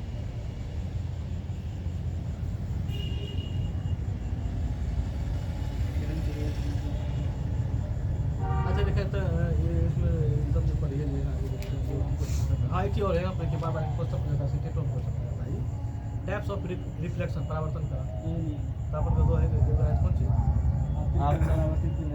और आपका में जो डाला वो तो है ही है लेकिन यहाँ पर भी होता है कि होता है नियमित परावर्तन दूसरा होता है मिश्रित परावर्तन यानी रेगुलर रिफ्लेक्शन और जो होता है डिफ्यूज रिफ्लेक्शन वो सतह पर डिपेंड करता है। हाँ लेकिन जैसे आपको रेगुलर कहाँ होगा सतह उसके लिए सतह कैसा समतल चाहिए होगा पूरा, वहाँ पे स्मूथ चाहिए स्मूथ चाहिए, हाँ, पूरा स्मूथ समतल चाहिए, स्मूथ चाहिए नियमित हुआ समझे और नियमित हुआ यहाँ खुरदरा रहेगा वहाँ नियमित होगा, और नियमित उसको डिफ्यूज कर सकते हैं डिफ्यूज कर डिफ्यूज मिश्रित करिएगा विजिट करते हैं खुरदरा रेगुलर होगा नियमित विश्रम सॉरी नियमित परावर्तन और डिफ्यूज होगा विस्तृत परावर्तन। इसमें होता क्या है ध्यान दीजिएगा है देखिए ध्यान से देखिए क्वेश्चन में क्या कुछ है बता देंगे हैं हम बताते हैं इसमें नहीं इसमें तो है इम्पोर्टेंट इसमें है ये तो ऐसे थोड़ा वीक है इसमें है क्या जैसे मान नियमित में क्या होगा मान लीजिए क्या है सतह दर्पण है। समतल रहेगा। दर्पण है आप यहाँ गया फिर टकरा के देखते हैं जितना आया उतने चला गया फिर यहाँ पर आया इतने चला गया इसमें तो परावर्तन हो रहा है पूर्ण रूप से ठीक है परावर्तन तो इसमें भी हो रहा है लेकिन ये क्या है यहाँ से आके यहीं चला गया कहीं खुरदरा पर कहीं पर यहाँ यहीं विस्तृत में यहाँ देखिए इसमें क्या होता है आपतित किरण बराबर आपतित किरण जो होता है ना क्या होता है यानी आपतित किरण क्या होता है समानांतर होता है जितना आया दोनों समानांतर रूप रहेगा ना परावर्तित किरण भी क्या होता है समानांतर क्योंकि जितना आया उतना चला गया इतना आया उतना चला गया क्या है नियमित पर नियमित परावर्तन पर इसके लिए यानी नियमित परावर्तन के लिए मुलायम सतह की आवश्यकता होती है जो बोले थे स्मूथ चाहिए ये सब क्या चाहिए स्मूथ सरफेस इज रिक्वायर्ड क्या और रेगुलर रिफ्लेक्शन के लिए यानी नियमित परावर्तन के लिए नियमित परावर्तन की देखिए इसमें क्या होता है इसमें प्रतिबिंब बनता है यानी नियमित परावर्तन क्या है तो प्रतिबिंब बनता है लेकिन इसका देखिए मिश्रित परावर्तन में क्या है आप आपतित किरण तो मान लीजिए समानांतर होगा भी जो आ रहा है ये रहा लेकिन परावर्तित किरण और समांतर रहेगा यहाँ यहीं चला गया लेकिन डिफ्यूज है उसके लिए कारण है टेढ़ा मेढ़ा है क्वेश्चन तो ये पूछता है बताइए अब देखिए रफ के लिए इसके लिए कैसा चाहिए रफ यानी विस्तृत परावर्तन के लिए कैसा चाहिए रफ सतह चाहिए इसके लिए खुरदरी सतह चाहिए इसमें प्रतिबिंब नहीं बनता है क्वेश्चन ये पूछा था इस बार इसमें क्वेश्चन एक बार ये पूछा था किस नियम के कारण यानी परावर्तन के नियम के कारण जो क्वेश्चन पूछा है किस नियम के कारण जो है नियमित और विस्तृत दोनों पर लागू होता है किस नियम के कारण नियमित और विस्तृत दोनों पर परावर्तन के नियम के कारण परावर्तन का नियम होता है ना ये मतलब विस्तृत और नियम दोनों में परावर्तन हो रहा है नियमित में भी हो रहा है और विस्तृत में भी हो रहा है तो परावर्तन के नियम जो है नियमित और विस्तृत दोनों पर लागू होता है क्वेश्चन एक बार पूछा हुआ समझे law of reflection are applied for both regular and diffuse reflection types of image प्रतिबिंब के कितना दो प्रकार एक होता है वास्तविक प्रतिबिंब दूसरा कौन सी होता है आभासी प्रतिबिंब वास्तविक रहेगा तो कौन सी रहेगा वास्तविक रहेगा तो वह मतलब प्रतिबिंब उल्टा बनेगा हाँ आभासी रहेगा तो वस्तु सीधा आभासी रहेगा तो सीधा ये रियल इमेज देख लीजिए हाँ बोलिए कुछ बोलना चाह रहे जैसे हैं समतल में है कि आवासी प्रतिबिंब लेकिन आवासी सीधा और बनता सीधा है, बनता है। सीधा बनता है।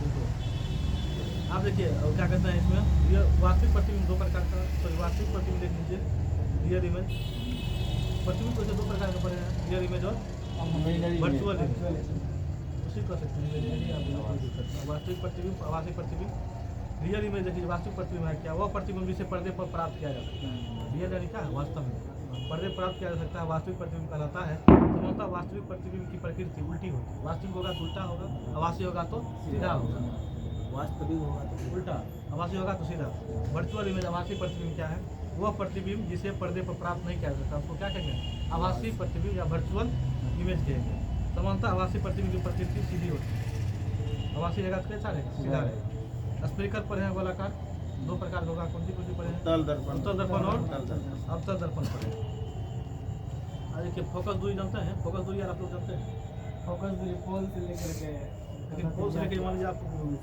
कैसे समझिएगा पोल से लेकर वक्रता त्रिज्या का आधी होता है पोल से वक्रता त्रिज्या की आधी जो दूरी होता है फोकस दूरी जैसे मान लीजिए है ना कहने का मतलब यहाँ पर आया ये हो गया कौन सी फोकस हो गया ये हो गया पोल यानी ध्रुव पोल यानी क्या होगा ध्रुव ये कौन सी वक्रता क्या सी हो गया वक्रता क्या ये मान लीजिए इन्फिनिटिव हो गया कहने का मतलब ये तो फोकस और ध्रुव यानी फोकस और ध्रुव के बीच में होता है स्मॉल एफ इसको कहते हैं क्या फोकस दूरी स्मॉल एफ फोकस दूरी का स्मॉल एफ से तभी डिनोट किए थे ना यही होता है फोकस और ध्रुव के बीच की दूरी को क्या कहते हैं फोकस दूरी स्मॉल एफ का अगर ये अवतल दर्पण है एफ पी और एफ के बीच में प्रतिबिंब रखेंगे इसका वस्तु रखेंगे तो प्रतिबिंब इसके पीछे हाँ यहाँ बनेगा लेकिन बड़ा सीधा बनेगा आभासी सीधा बनेगा थोड़ा बड़ा बनेगा बिल्कुल आएगा आएगा ये बताएंगे एकलौता एक ही बार बता देंगे तो फिर मजा क्या था उसको लगा मजा नहीं रहेगा हाँ हाँ बात यही है। ध्रुव और फोकस के बीच की दूरी को क्या कहते हैं? फोकस दूरी जो बोले हैं अभी, पोल और फोकस के बीच की दूरी क्या कहेंगे? फोकस दूरी। फोकस दूरी स्मॉल एफ। अवतल दर्पण की फोकस दूरी नकारात्मक होती है। अवतल दर्पण की फोकस दूरी कैसा होती है? नकारात्मक। नेगेटिव होती है। स्मॉल अच्छा, वो एफ फोकस दूरी नेगेटिव होगी। क्योंकि अवतल दर्पण का जो प्रतिबिंब है इधर की ओर बना रहा है, इधर ही बना किरण इधर जा इधर ही बना रहा है, इधर ही। इधर किरण इधर जैसे ही बना। करके आ रहा है। क्योंकि आप जानते हैं यहाँ पर ये क्या कहते हैं, टकरा के यहीं ना आ रहा है। फोकस अभी अवतल दर्पण पड़े थे ना, हाँ हाँ ये टकरा क्या होता है? इधर ही ना रहा है, कहने का मतलब तो अनंत पर रखेंगे वस्तु तो कहाँ बनेगा? ऐप पे बनेगा। आप यहाँ फोकस पर बनेगा। फोकस है। और अनंत तो क्या कहते हैं, कैन के बीच देंगे तो कहाँ ऐप और बनेगा? पी के बीच बनेगा। एफ और पी के बीच। पी के बीच में होगा। ऐसे जैसे जैसे आगे बढ़ते जाएंगे, समझे? इधर जो है ना बड़ा प्रतिबिंब होते जाएगा, आगे बताएंगे ही। उत्तर दर्पण की फोकस दूरी सकारात्मक पॉजिटिव होती है। स्मॉल एफ देखिए हर ऑलवेज होती है उत्तर अवतल दर्पण का की। नेगेटिव हो, उत्तल का पॉजिटिव। हाँ, उत्तर दर्पण का जो फोकस दूरी होता है ना, ऑलवेज होता है कौन सी? पॉजिटिव। वो सब अवतल पूछता है। दर्पण का भी और उत्तल लेंस का भी। हाँ देखिए, ध्यान दीजिएगा, क्वेश्चन बार बार पूछता है किस दर्पण की जो है ना फोकस दूरी पॉजिटिव होती है? पॉजिटिव होता तो उत्तल दर्पण की। उत्तल दर्पण उत्तल लेंस। हाँ, वो क्या कहते हैं, अवतल दर्पण की फोकस दूरी क्या होती है? नेगेटिव होती है। फोकस दूरी स्मॉल एफ जो बोले अभी, कहाँ से कहाँ होता है? पी और एफ के बीच से। में। हाँ, पोल और एफ के बीच के पोल और कहाँ? एफ के बीच की फोकस के दूरी, फोकस दूरी पर। अवतल दर्पण द्वारा बनाए गए प्रतिबिंब देख लीजिए। अवतल दर्पण द्वारा बनाए गए प्रतिबिंब क्या है? जब वस्तु अनंत पर रहेगा तो कहाँ बनेगा प्रतिबिंब? प्रतिबिंब एफ पे बनेगा। ऐप पर बनेगा, यही फोकस पर बनेगा, ठीक है। जब वस्तु अनंत और इसके बीच में रहेगा तो कहाँ बनेगा? वक्रता केंद्र और फोकस के बीच में बनेगा। और जब वस्तु वक्रता केंद्र पर रहेगा तो कहाँ बनेगा? एफ पे बनेगा। नहीं, वक्रता केंद्र पर रहेगा तो प्रतिबिंब वही बनेगा। अच्छा, सी पर रखेंगे तो सी पे बनेगा। सी पर रखिएगा तो सी पर सी बनेगा। बन जाएगा। समझे? समान आकार का प्रतिबिंब बनेगा। हाँ, इसमें तो थोड़ा उतना बेहतर उसमें दिया है। बहुत अच्छा है, जब हम पेड़ देख रहे हैं एक का एक दो का चार इसके बनाया इसमें है। नहीं है, इसमें देखिए वही बात है। इसमें देखिए, इसमें देखिए ना, जब वही देखना है आपको, इसमें तो होइएगा बढ़िया से। ये कब बनाए थे? सेकंड के तरह। नहीं नहीं, वो सब बात वही। आप सही लगा के लगभग गरबा साला चल रहा है। बेकार है। आप मुद्दास मत भटकाइए। नहीं, किसी को ये सब पढ़ना होता है ये सब। ये पूरा ये वो 25 तक हम पढ़ रहे हैं, इसे पढ़ना है। हाँ, दिमाग का आप लगा। जो है ना मौसम में कुछ परिवर्तन ज्यादा होता परिवर्तन आ रहा है, समझे? है। और वो सीढ़ी की व्यवस्था करें, ये नीचे आवाज है। हाँ,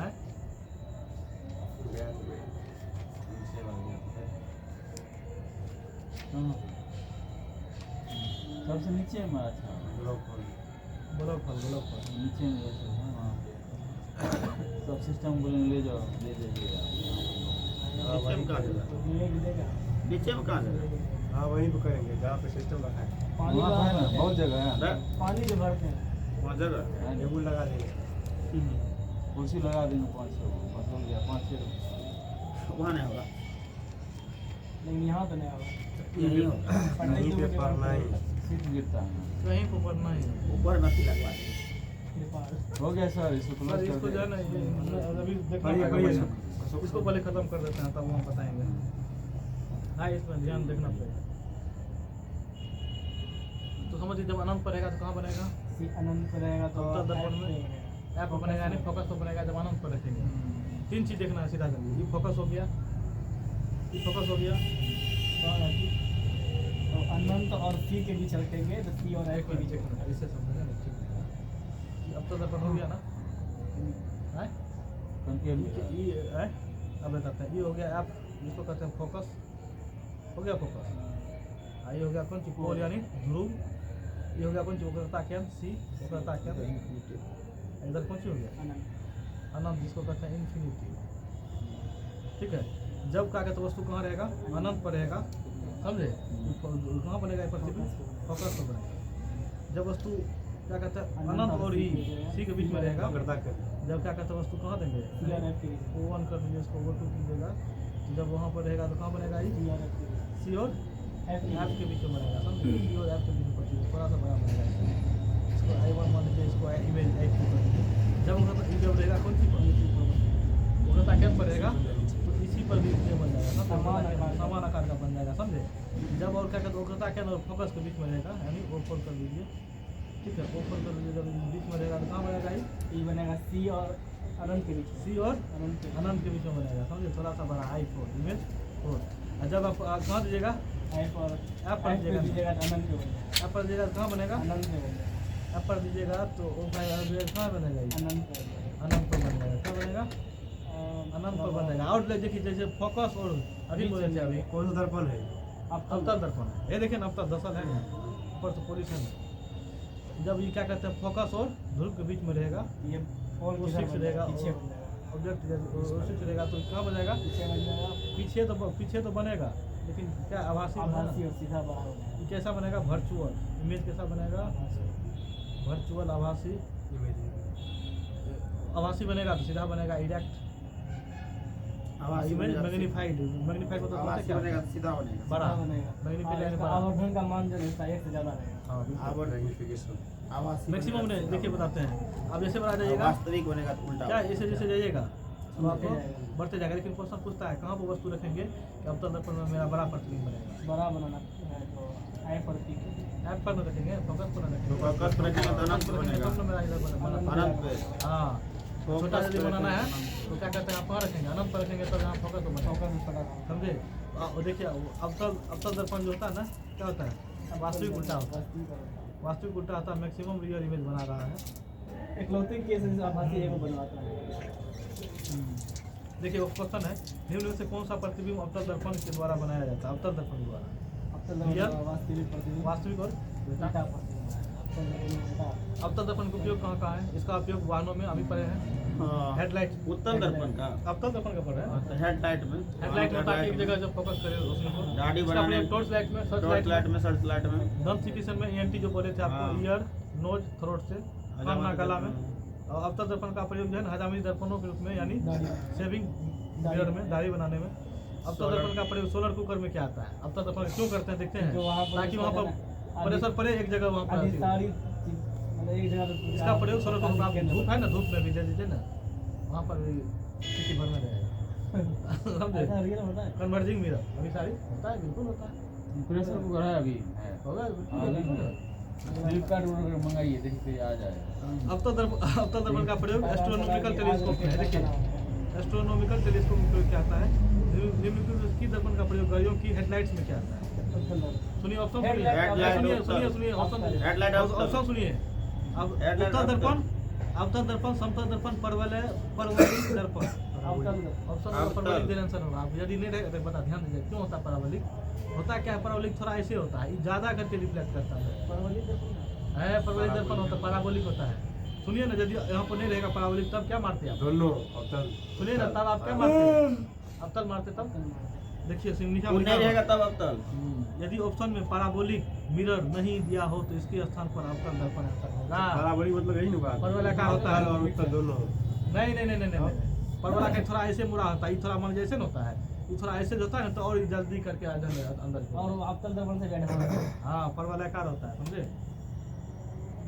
ऑप्शन के गाड़ी अनुसार की जाना। हेडलाइट में तो पढ़े अवतल, तो हाँ। परवलिक कहाँ से आ गया? अवतल थोड़ा ऐसे ना है, सुनिए ना थोड़ा ऐसे ना है, और इसलिए तो बोल थोड़ा साथी होता है, रहेगा तो वही मानना लेकिन है। नहीं रहेगा तब मारना होगा, लेकिन ये परवलयाकार अगर थोड़ा ये सा ऐसे रहेगा होता तो है। यही मानना। पहले यही होगा, क्योंकि ये थोड़ा सा ऐसे होता है, समझे। कन्वर्जिंग ज्यादा आपको क्या होगा, कन्वर्जिंग ज्यादा होगा, परवलिक दर्पण। इसलिए परवलयाकार मानना है। दोनों ऑप्शन दे दिया। उत्तर दर्पण द्वारा बनाए गए प्रतिबिंब, उत्तर दर्पण द्वारा बनाए गए प्रतिबिंब का विलक्षण हो गया, वो हमेशा आभासी आभासी सीधा। सीधा। आवासीय तो सीधा छोटा प्रतिबिंब छोटा, यूज कहाँ होता आवासीय है, सीधा छोटा। यूज कहाँ होता है उत्तर दर्पण का, उत्तर बहनों के दर्पण साइड साइड मिरर मिरर में, में। हाँ बस क्या कहते हैं रियर व्यू, बस दृष्टि दर्पण के रूप में। रोड अच्छा वो क्वेश्चन है, वो क्या जानते हैं, निम्न में से किस दर्पण का किस दर्पण का को जो है देखने का क्षेत्र सबसे अधिक होता है। हेलो, निम्न में से निम्नलिखित में सबसे से अधिक किस हो गया दर्पण उत्तर का दर्पण। देखने का क्षेत्र सबसे अधिक होता है, उत्तर दर्पण, उत्तर अवतल दर्पण, उत्तर उत्तर का देखने का क्षेत्र अधिक होता है। जो छोटा छोटा तब ने लगाया था ज्यादा सब साइड लाइट मिरर क्यों सब लगाते हैं आप, छोटा ताकि सा- ज्यादा दूर तक अथी देखा है। करें। थोड़ा सा ये अवतल देखिए। लगा के एक आदमी को अब तक मतलब क्या है, उसको बड़ा करना मिल रहा है, कैसे अवतल करें? मतलब हो गया छोटा करना, उत्तर दर्पण का उपयोग कहाँ उत्तर कहाँ मतलब होता बड़ा है। करना। आप जो वहाँ पर के स्ट्रीट साइड टाइप मिरर। उस स्ट्रीट टाइप में क्या किया, डॉक्टर के पास कौन क्षेत्र गया? ज्यादा डॉक्टर के पास लेगा। उत्तर, आए अवतल देगा, क्या बात है। दंत तो चिकित्सक के पास दांत अवतल चिकित्सक तो अवतल। अवतल इसी में उपयोग करता है, उसको दांत में कुछ बड़ा बड़ा दिखाएगा। बड़ा दिखाएगा। अब हम वही नहीं बोले, वो अवतल नहीं बोले अभी। क्या नहीं यहाँ पर क्या होगा, कोचिंग को यहाँ कुछ और था जैसे। यहाँ क्वेश्चन कुछ हो रहा है, बड़ा हाँ। बनने के लिए। नहीं, किस दर्पण देखिए निम्न में से किस दर्पण का जो है देखने का क्षेत्र सबसे अधिक होता है? क्षेत्र का बात हो रहा है, एरिया का। क्षेत्र एरिया का उत्तर दर्पण। तब सही है, क्षेत्र का बात हो रहा है। छोटा छोटा अच्छा प्लेन मिरर में वहाँ पढ़े नहीं थे देखते लाइट जल रहा है कितने क्षेत्र को देख रहा है। प्लेन मिरर में पढ़े थे, सुनिए ना, समतल दर्पण पढ़े थे। समतल दर्पण होता है कोटेड परत का होता है, कौन सा परत चलाते हैं सिल्वर का, और कोटेड ऑफ रेड कलर लाल रंग की परत होता है, वो आता है आयरन ऑक्साइड Fe2O3। जब समतल दर्पण द्वारा बनाए गए प्रतिबिंब की विशेषता जो बोले थे आपको, ऑब्जेक्ट यहाँ पर रखा है तो इमेज भी कहाँ इतने वो बनेगा, लेकिन सीधा एवं वहाँ से प्रतिबिंब बनेगा कहाँ, जो मैंने आईना आप लोग देखते हैं। हाँ समतल दर्पण। प्रतिबिंब की दूरी बराबर होता है कौन सी वस्तु की दूरी, जितना प्रतिबिंब दूरी उतना पार वस्तु की दूरी, लेकिन प्रतिबिंब की ऊंचाई होता है बराबर कौन सी वस्तु की ऊंचाई, जितना इधर रहेगा उतना हो। लेकिन हाँ प्रतिबिंब देखने के लिए कितना होना चाहिए, 1.5 गुना प्रतिबिंब पूरा वस्तु की ऊंचाई से कितना हो, वस्तु की ऊंचाई से आधी होना आधी चाहिए। आधी होनी चाहिए। प्रतिबिंब की ऊंचाई जो है प्रतिबिंब वस्तु देखने की के ऊंचाई लिए, आधी होनी चाहिए। प्रतिबिंब देखने के लिए जो है आपको पूर्ण रूप से प्रतिबिंब देखने के लिए कितना होना चाहिए दर्पण की ऊंचाई से, वस्तु की ऊंचाई आधी होनी चाहिए। यानी वस्तु की ऊंचाई से जो है ना प्रतिबिंब आधी होना ऊंचाई चाहिए। दोगुना होना चाहिए। दर्पण मतलब ऊंचाई हम आधी 5 होनी फीट का है चाहिए। तो 2.5 फीट का शीशा हम पूरा चीज देख लेंगे। जितना आप मान लीजिए आप कहते हैं आधी होनी चाहिए, आपका कितना है अब 7 हाँ, फीट वो आपके अनुसार होना चाहिए, आधा से अधिक होना चाहिए, अब 6 फीट तब और आपको 3 फुल फीट रूप से दिखाई पड़ेगा आपका कौन सी शरीर। शरीर। न 6 फीट और 3 फीट का शीशा चाहिए 3 तब फीट ज्यादा, दिखेगा। हाँ 3 फीट मिनिमम, 3 अब फीट पैर से से लेके और छिप बढ़िया तक रहेगा। दिखेगा। जब ना वो जो आजकल आता है कौन सर्विसिंग कौन टेबल रहता है, ड्रेसिंग टेबल में दिया जाता है। आभासी सीधा और पार्श्व पर देखिए समतल दर्पण जो के साथ आभासी होता है, सीधा और पार्श्व प्रतिलोमी पार्श्विक प्रतिलोमी। लेटरली इन्वर्टेड इमेज बनाता है। अच्छा क्वेश्चन एगो है, एक वस्तु को सुनिए समतल दर्पण की समतल दर्पण से 10 सेंटीमीटर की दूरी पर रखा जाता है, मान लीजिए 10 सेंटीमीटर की दूरी पर इंटरेस्ट नहीं आ रहा है इसको इस कारण कुछ नहीं है। इंटरेस्ट नहीं आ रहा है। नहीं देखते हैं ध्यान भटकारी बोल दिया इसको ध्यान भटक रहा है। नहीं ठीक है। एक वस्तु समतल दर्पण की तरफ 10 सेंटीमीटर खड़ा है, समझे। यदि वस्तु समतल दर्पण की तरफ 2 सेंटीमीटर चला तो 4 सेंटीमीटर। सुनिए ना 2 सेंटीमीटर चल जाता है, तब वस्तु और प्रतिबिंब के बीच की कुल दूरी बताइए। तो 2 चला है तो वहाँ पे 4 दुगना दिखता है। हाँ तो 4 इधर से फिर 4 उधर, फिर 2 सेंटीमीटर चला, हाँ। तब बोल रहा है आपको एक वस्तु को समतल दर्पण से 10 सेंटीमीटर की दूरी पर रखा जाता है, हाँ। दूरी पर रखते हैं 10 सेंटीमीटर दूरी पर, हाँ। लेकिन होता क्या है यदि वस्तु समतल दर्पण की तरफ 2 सेंटीमीटर चलता है, वहाँ से 4 सुनिए 2 सेंटीमीटर चला, उधर से 2 सेंटीमीटर चला होगा, नहीं 10 सेंटीमीटर है, हाँ। लेकिन 2 सेंटीमीटर से चले तो उधर से 2 सेंटीमीटर चले होंगे। हाँ। अब कर रहा है क्या जानते हैं, 2 सेंटीमीटर चलने के बाद तब वस्तु और प्रतिबिंब के बीच की कुल दूरी कितना होगा, 2 सेंटीमीटर चले तो इधर चले फिर 8 9 2 सेंटीमीटर चले ना, हाँ। है 2 सेंटीमीटर चल गया। 2 सेंटीमीटर चले हाँ। कितना है टोटल 10 है। 10 है तो 8 ही बचा नहीं था, 8 चलिए इधर से फिर उधर से तो 8 होगा, 8 7 16 हुआ कुल दूरी। अच्छा प्रतिबिंब की दूरी हाँ और यहाँ वस्तु और प्रतिबिंब के बीच की कुल दूरी बताइए। 8 सेंटीमीटर 8 बढ़िए जा रहा है। नहीं होगा, 8 इधर से 8 उधर से, और 10 सेंटीमीटर दूरी पर आप हैं, 10 सेंटीमीटर दूरी पर हैं आप, 2 सेंटीमीटर चले, तब आपसे पूछ रहा है आप बताइए 2 सेंटीमीटर चलने के बाद तब बताइए वस्तु और प्रतिबिंब के बीच कुल दूरी कितना हो। आप 10 सेंटीमीटर दूरी पर हैं लेकिन 2 सेंटीमीटर चल गए, तब कहता है आप बताइए अब जो है प्रतिबिंब और वस्तु के बीच में कुल दूरी कितना है, अच्छा है। यानी 8 10 में से 2 चला गया 8 बचा है, 8 8 इधर से जाइएगा 8 उधर से आइएगा तो कुल दूरी कितना 16। कहने का मतलब ये हुआ कि 16 समतल दर्पण में जहाँ 10 मीटर की दूरी से 10 सेंटीमीटर की दूरी पर है प्रतिबिंब रखल है, में वस्तु है, मिरर में जो इमेज बनेगा वो भी दूर बनेगा। हाँ उतने बनेगा जितना है उतने बनेगा, और टोटल डिस्टेंस अगर नापेंगे तो 10 अपना जोड़ेंगे 10 उसका जोड़ेंगे। बिल्कुल 20, लेकिन 2 सेंटीमीटर चल गए वो भी तो चला हुआ उधर से। हाँ। हाँ बात ये है यदि वस्तु की चाल x है तो उसके प्रतिबिंब की चाल भी x से होगी, ध्यान दीजिएगा, यही बताना चाह रहे हैं। यानी स्पीड जितना आप x से जा रहे हैं तो इमेज भी कितना है x से, ध्यान दीजिएगा। यदि वस्तु की चाल x है तो उसके प्रतिबिंब की चाल भी x होगा, किसमें समतल दर्पण में। देखिए एक चलती हुई वस्तु, ध्यान दीजिएगा यहाँ पर बताना चाह रहे थे, एक चलती हुई वस्तु को अपना प्रतिबिंब 2x चाल से चलता हुआ दिखाई देता है। इसमें भी calculate कर रहे हैं। हाँ? इसके तभी कल वहाँ पर कर रहे थे इसको फिर से बोले ऊपर में है एक वस्तु की चाल जितना है ये यहाँ से कर दिए, हाँ वही ऊपर से। ऊपर से देखिए मान लीजिए जितना स्पीड से आप जा रहे हैं इमेज भी उतना स्पीड से, ठीक है, ये तो कोई दिक्कत नहीं है, इतना होगा क्योंकि जानते हैं समतल दर्पण जितना आप जाइएगा उतना वो भी आएगा। लेकिन यहाँ पर नीचे में क्या है, एक चलती हुई वस्तु को यानी एक चलती हुई वस्तु को अपना प्रतिबिंब यानी खुद का प्रतिबिंब जो है ना इमेज में बोल रहा है 2x चाल से चलता हुआ दिखाई देगा, तो उसमें कितना अपना प्रतिबिंब जो है कितना दुगुना चाल से उसका चलता हुआ दिखाई देगा। लेकिन ओरिजिनली में क्या होता है जितना हम चलेंगे उतने वो भी चलेगा। हाँ जितना हम चलेंगे उतने चलेगा उसमें भी। ओरिजिनली जितना हम चलेंगे उतना चलेंगे, समतल दर्पण जितना चलेंगे उतना चलेंगे। लेकिन हमको कितना दिखाई पड़ेगा, एक चलती वस्तु को अपना प्रतिबिंब दुगुना स्पीड से चलता हुआ दिखाई देगा। प्लेन मिरर का देख लीजिए, समतल दर्पण का प्रयोग देख लीजिए। समतल दर्पण का प्रयोग कहाँ होता है? ड्रेसिंग टेबल में। ड्रेसिंग टेबल ड्रेसिंग टेबल बताएं, समतल में समतल क्या होता है? ड्रेसिंग टेबल क्या होता है? आप ड्रेसिंग तो अभी अवतल दर्पण में बोल रहे थे ढेर क्या बोले? नहीं, ड्रेसिंग टेबल में वो समतल दर्पण इसीलिए बता रहे थे क्योंकि हम लोग जितना बड़ा रहता है ना उससे आधा ड्रेसिंग टेबल रहता है ना, उसमें फोटो पूरा दिखता है। वो बोल रहे थे कि समतल दर्पण जैसे है ना, कंडीशन है कि जितना हम लोग है ना उससे आधी होनी चाहिए, उससे थोड़ा अधिक होना चाहिए, तब सीधा वस्तु पूरा प्रतिबिंब दिखाई देगा। वो समतल बोल रहे दर्पण, थे। समतल दर्पण। हाँ। हाँ, बात तो है, ठीक है, वो तो है। ड्रेसिंग टेबल समतल उपयोग किया जाता है ना। हाँ, बिल्कुल। अब देखिए इसमें समतल दर्पण दो चीज पड़े तुम्हारा कौन सी? परिदर्शी को, परिदर्शन पेरिस्कोप में वही किया जिसको जाता है। पंडुबी आप बोले। हाँ, पनडुब्बी में किया जाता है। लंका में सबमेरीन, किया सबमेरीन जगह जाता पे है। जिसको सबमेरीन कहते हैं, समझे?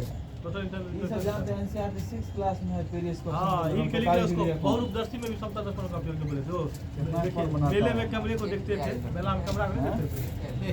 सब करके अब हो गए परिदर्शी सुनिए, आप ही जो तभी बोल रहे थे, परिदर्शी अपना लोग पेरिस्कोप क्या पढ़े? समतल दर्पण। समतल दर्पण। लेकिन परिदर्शी निम्न में से किस सिद्धांत पर कार्य करता है? ऑप्शन सुनिए, रिफ्लेक्शन, परावर्तन, अपवर्तन, टोटल रिफ्लेक्शन, गुणांतिक परावर्तन, हाँ, डिफ्लेक्शन। क्या होगा? पूर्णांतिक परावर्तन होगा। यदि नहीं रहेगा ना तब मारेंगे कौन चीज? अपवर्तन। कौन सी मारेंगे? परिदर्शी के बारे में है, समतल में मारेंगे। पेरिस्कोप है, हाँ पेरिस्कोप पेरिस्कोप अभी क्या पढ़े? पनडुब्बी वाला में। हाँ समतल इसका उपयोग यानी समतल दर्पण का उपयोग परिदर्शियों में किया जाता है। लेकिन यहाँ पे यदि पूर्णांतिक परावर्तन ऑप्शन में रहेगा, पूर्णांतिक परावर्तन मारेंगे। मारेंगे बिल्कुल। नहीं रहेगा तब क्या नहीं मारेंगे? रहेंगे तब समतल दर्पण मार देंगे। समतल दर्पण, हाँ। बिल्कुल मारेंगे। यही तभी बोलना चाहिए। इमेज के लिए जैसे बोल रहे हैं, कितना क्या कहता है, देखिए नंबर ऑफ इमेज n बराबर होता है 360 बटा थीटा होता है।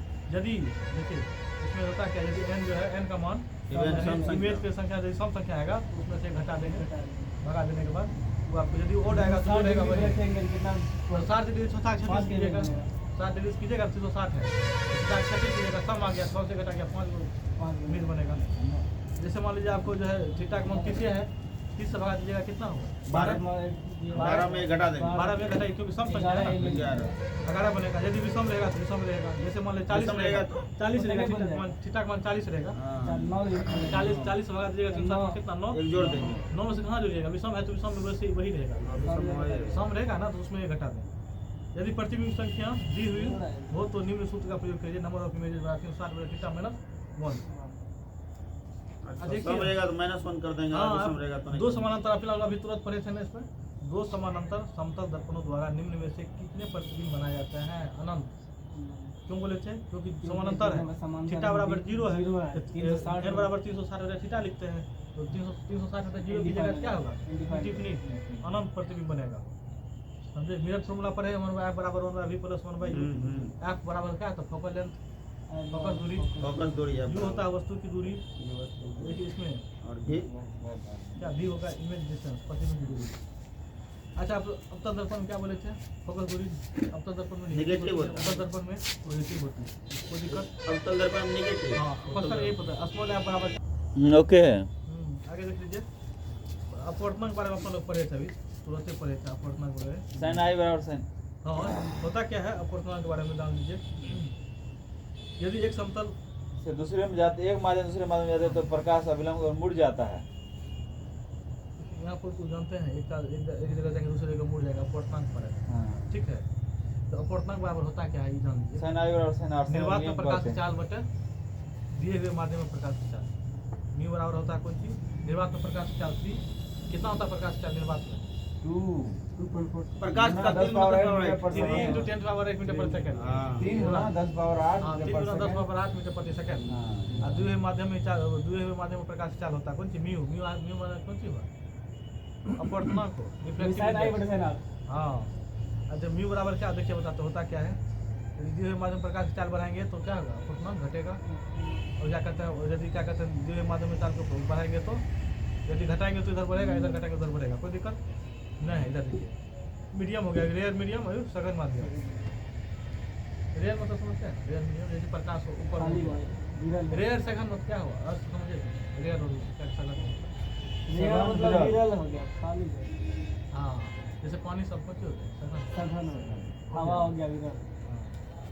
यहाँ देखिए उसका अपर्तनांक देख लीजिए, अपर्तनांक सबका पूछता है पानी का वायु का अपर्तनांक कितना होता है 1.003 1.0003 तीन को जीरो 3 कर दीजिएगा 1.0003 किसका वायु का अपर्तनांक वायु का क्वेश्चन बहुत बार पूछा है वायु का अपर्तनांक म्यू है अपर्तनांक वही बात वायु का अपर्तनांक कितना 1.0003 तीन को जीरो है बोला 3 कर दिया हो गया। जल का अपर्तनांक पूछता है बार बार 1.33 जल का अपर्तनांक कितना 1.33 गलास यानी गलास यानी होता है कौन चीज कांच कांच का होता है 1.5 से 1.6 अपवर्तनांक। डायमंड का पूछता है हीरा का एग्जाम में करना है 2.42 अपर्तनांक मतलब हीरा का कितना होता है 2.42 केरोसिन का होता है कितना लगभग होता है 1.39 होता है किसका केरोसिन का अपर्तनांक। और केरोसिन तेल जो होता है उसका बोलते हैं निर्वात में कितना होता है 1 होता है निर्वात में अपर्तनांक कितना 1 होता है समझे। वायु का 1.000 अच्छा देखिए सघन माध्यम देख लीजिए क्या होता है वायु का विरल माध्यम सघन माध्यम क्या होता है उसके बारे में बता देते हैं। सुनिए विरल माध्यम क्या होता है प्रकाश की गति अधिकतम होती है विरल माध्यम में कौन सी होती है प्रकाश की गति अधिक होती क्यों होता है ध्यान दिया है क्योंकि बताते हैं होता क्या है प्रकाश की गति क्योंकि वहाँ पर जो है खाली स्थान रहता है प्रकाश को अधिक करेगा जैसे आप आइएगा घना में तो क्या होगा प्रकाश को कम हो जाएगा। क्वेश्चन क्या था सुनिए विरल माध्यम के बारे में सीधा डाल दीजिए विरल माध्यम किसको कहता है विरल माध्यम क्या होता है प्रकाश की गति अधिकतम होती है किस माध्यम विरल माध्यम में क्यों होती है इसको समझना है ना क्योंकि मी बराबर अपन लोग पढ़े हैं यूनिवर्सिटी प्लस 1 भी दिया हुआ माध्यम में कौन सी दिए हुए माध्यम में कौन सी वेग है ना प्रकाश की चाल दिए हुए माध्यम प्रकाश की चाल भी हो गया तो भी को बढ़ाएंगे क्योंकि हम जानते हैं विरल में क्या होता है भी अधिक होता है यानी वेग अधिक होता है विरल में तो अपर्तनांक क्या होगा घटेगा किस में अपर्तनांक घटेगा विरल माध्यम ऊपर में लेकिन सघन में क्या होगा अपर्तनांक बढ़ेगा। तो देखिए अपर्तनांक यहाँ पर मिनिमम होती है किस में विरल में लेकिन सघन में देखिए प्रकाश की चाल कम होगा किस में सघन में पानी में वो कम होगा इसका चाल तो कम हो जाएगा ना लेकिन आपको अपर्तनांक क्या होगा मैक्सिमम हो जाएगा बढ़ जाएगा समझे क्योंकि अपर्तनांक का उल्टा कौन सी होता है क्योंकि यहाँ पर वेग कम है यहाँ सघन में वेग कम है इसलिए अपर्तनांक अधिक है। आप देखिए मान लीजिए कि सघन है ढेर सारा पार्टिकल एक ही जगह पर है वहाँ पर क्या होगा वेग कम हो जाएगा ना अपर्तनांक अधिक हो जाएगा लेकिन क्वेश्चन देखिए इसे जैसे आपको जल का अपर्तनांक अभी कितना 1.33 है अपर्तनांक लेकिन डायमंड का कितना पर है 2.42 तो इस सघन माध्यम हो गया ना 2.42 सघन माध्यम हो गया अपर्तनांक अधिक हो गया लेकिन यहाँ पर 40 का वायु का 1.0003 बिल्कुल सघन का सेंटेंस हो गया बहुत घना हो गया घना होगा, प्रकाश की चाल जो है वो बहुत कम जाएगा जगह नहीं बचेगा कहने का समझने के लिए अब जल का अपर्तनांक 1.33 जो कौन सी हो गया विरल हो गया इसकी अपेक्षा समझे। आप देखिए अब प्रकाश का अपर्तन जो बोले हैं आपको जब प्रकाश एक माध्यम दूसरे माध्यम में चलता है तो उसके रास्ते में आने वाले परिवर्तन को क्या करता है प्रकाश का अपवर्तन करता है। बस प्रकाश का अपवर्तन पूछता है जैसे आपतित किरण हो गया आपतित किरण हो गया परावर्तित किरण जानवे करते हैं जितना आता है उतना आता है पूछता है कौन चेंज होता है कौन परिवर्तन नहीं चेंज होता है समझे। जैसे फ्रीक्वेंसी हो गया कौन सी आवृत्ति तरंग वेवलेंथ स्पीड हो गया वेग हो गया वेलोसिटी। आपतित किरण जो होता है ना आवृत्ति नहीं आवृत्ति जो है जैसे मान लीजिए आपतित किरण हो गया फ्रीक्वेंसी तरंग लैम्डा और क्या कहते हैं चाल कौन सी स्पीड वेलोसिटी भी तो पूछता है इसमें प्रकाश के अपवर्तन में क्या बदलता है क्या नहीं बदलता है तो उसमें आवृत्ति जो होता है सेम रहता है नहीं बदलता है कोई चेंज बदल जाता है कौन सी तरंग बदल जाता है तो चाल बदलेगा हम जानते हैं चाल बदलेगा तो कौन सी तरंग भी बदल दिया जाएगा समझे और आपको वेलोसिटी भी बदल जाएगा वेग बदलेगा चाल बदलेगा एक क्लास और दिया जाए सर बिल्कुल होगा क्लास तो होते करेगा आज नहीं होने वाला आज हमारे साथ हेलो गाइस टाइम भी कुछ ज़्यादा हो चुका है आज यहीं पर वीडियो खत्म किया जाता है कल इसके आगे बताया जाएगा। धन्यवाद। दूसरा पार्ट क्या रही है हाँ कल चलेगा ऑफिस का दूसरा पार्ट भी चलेगा।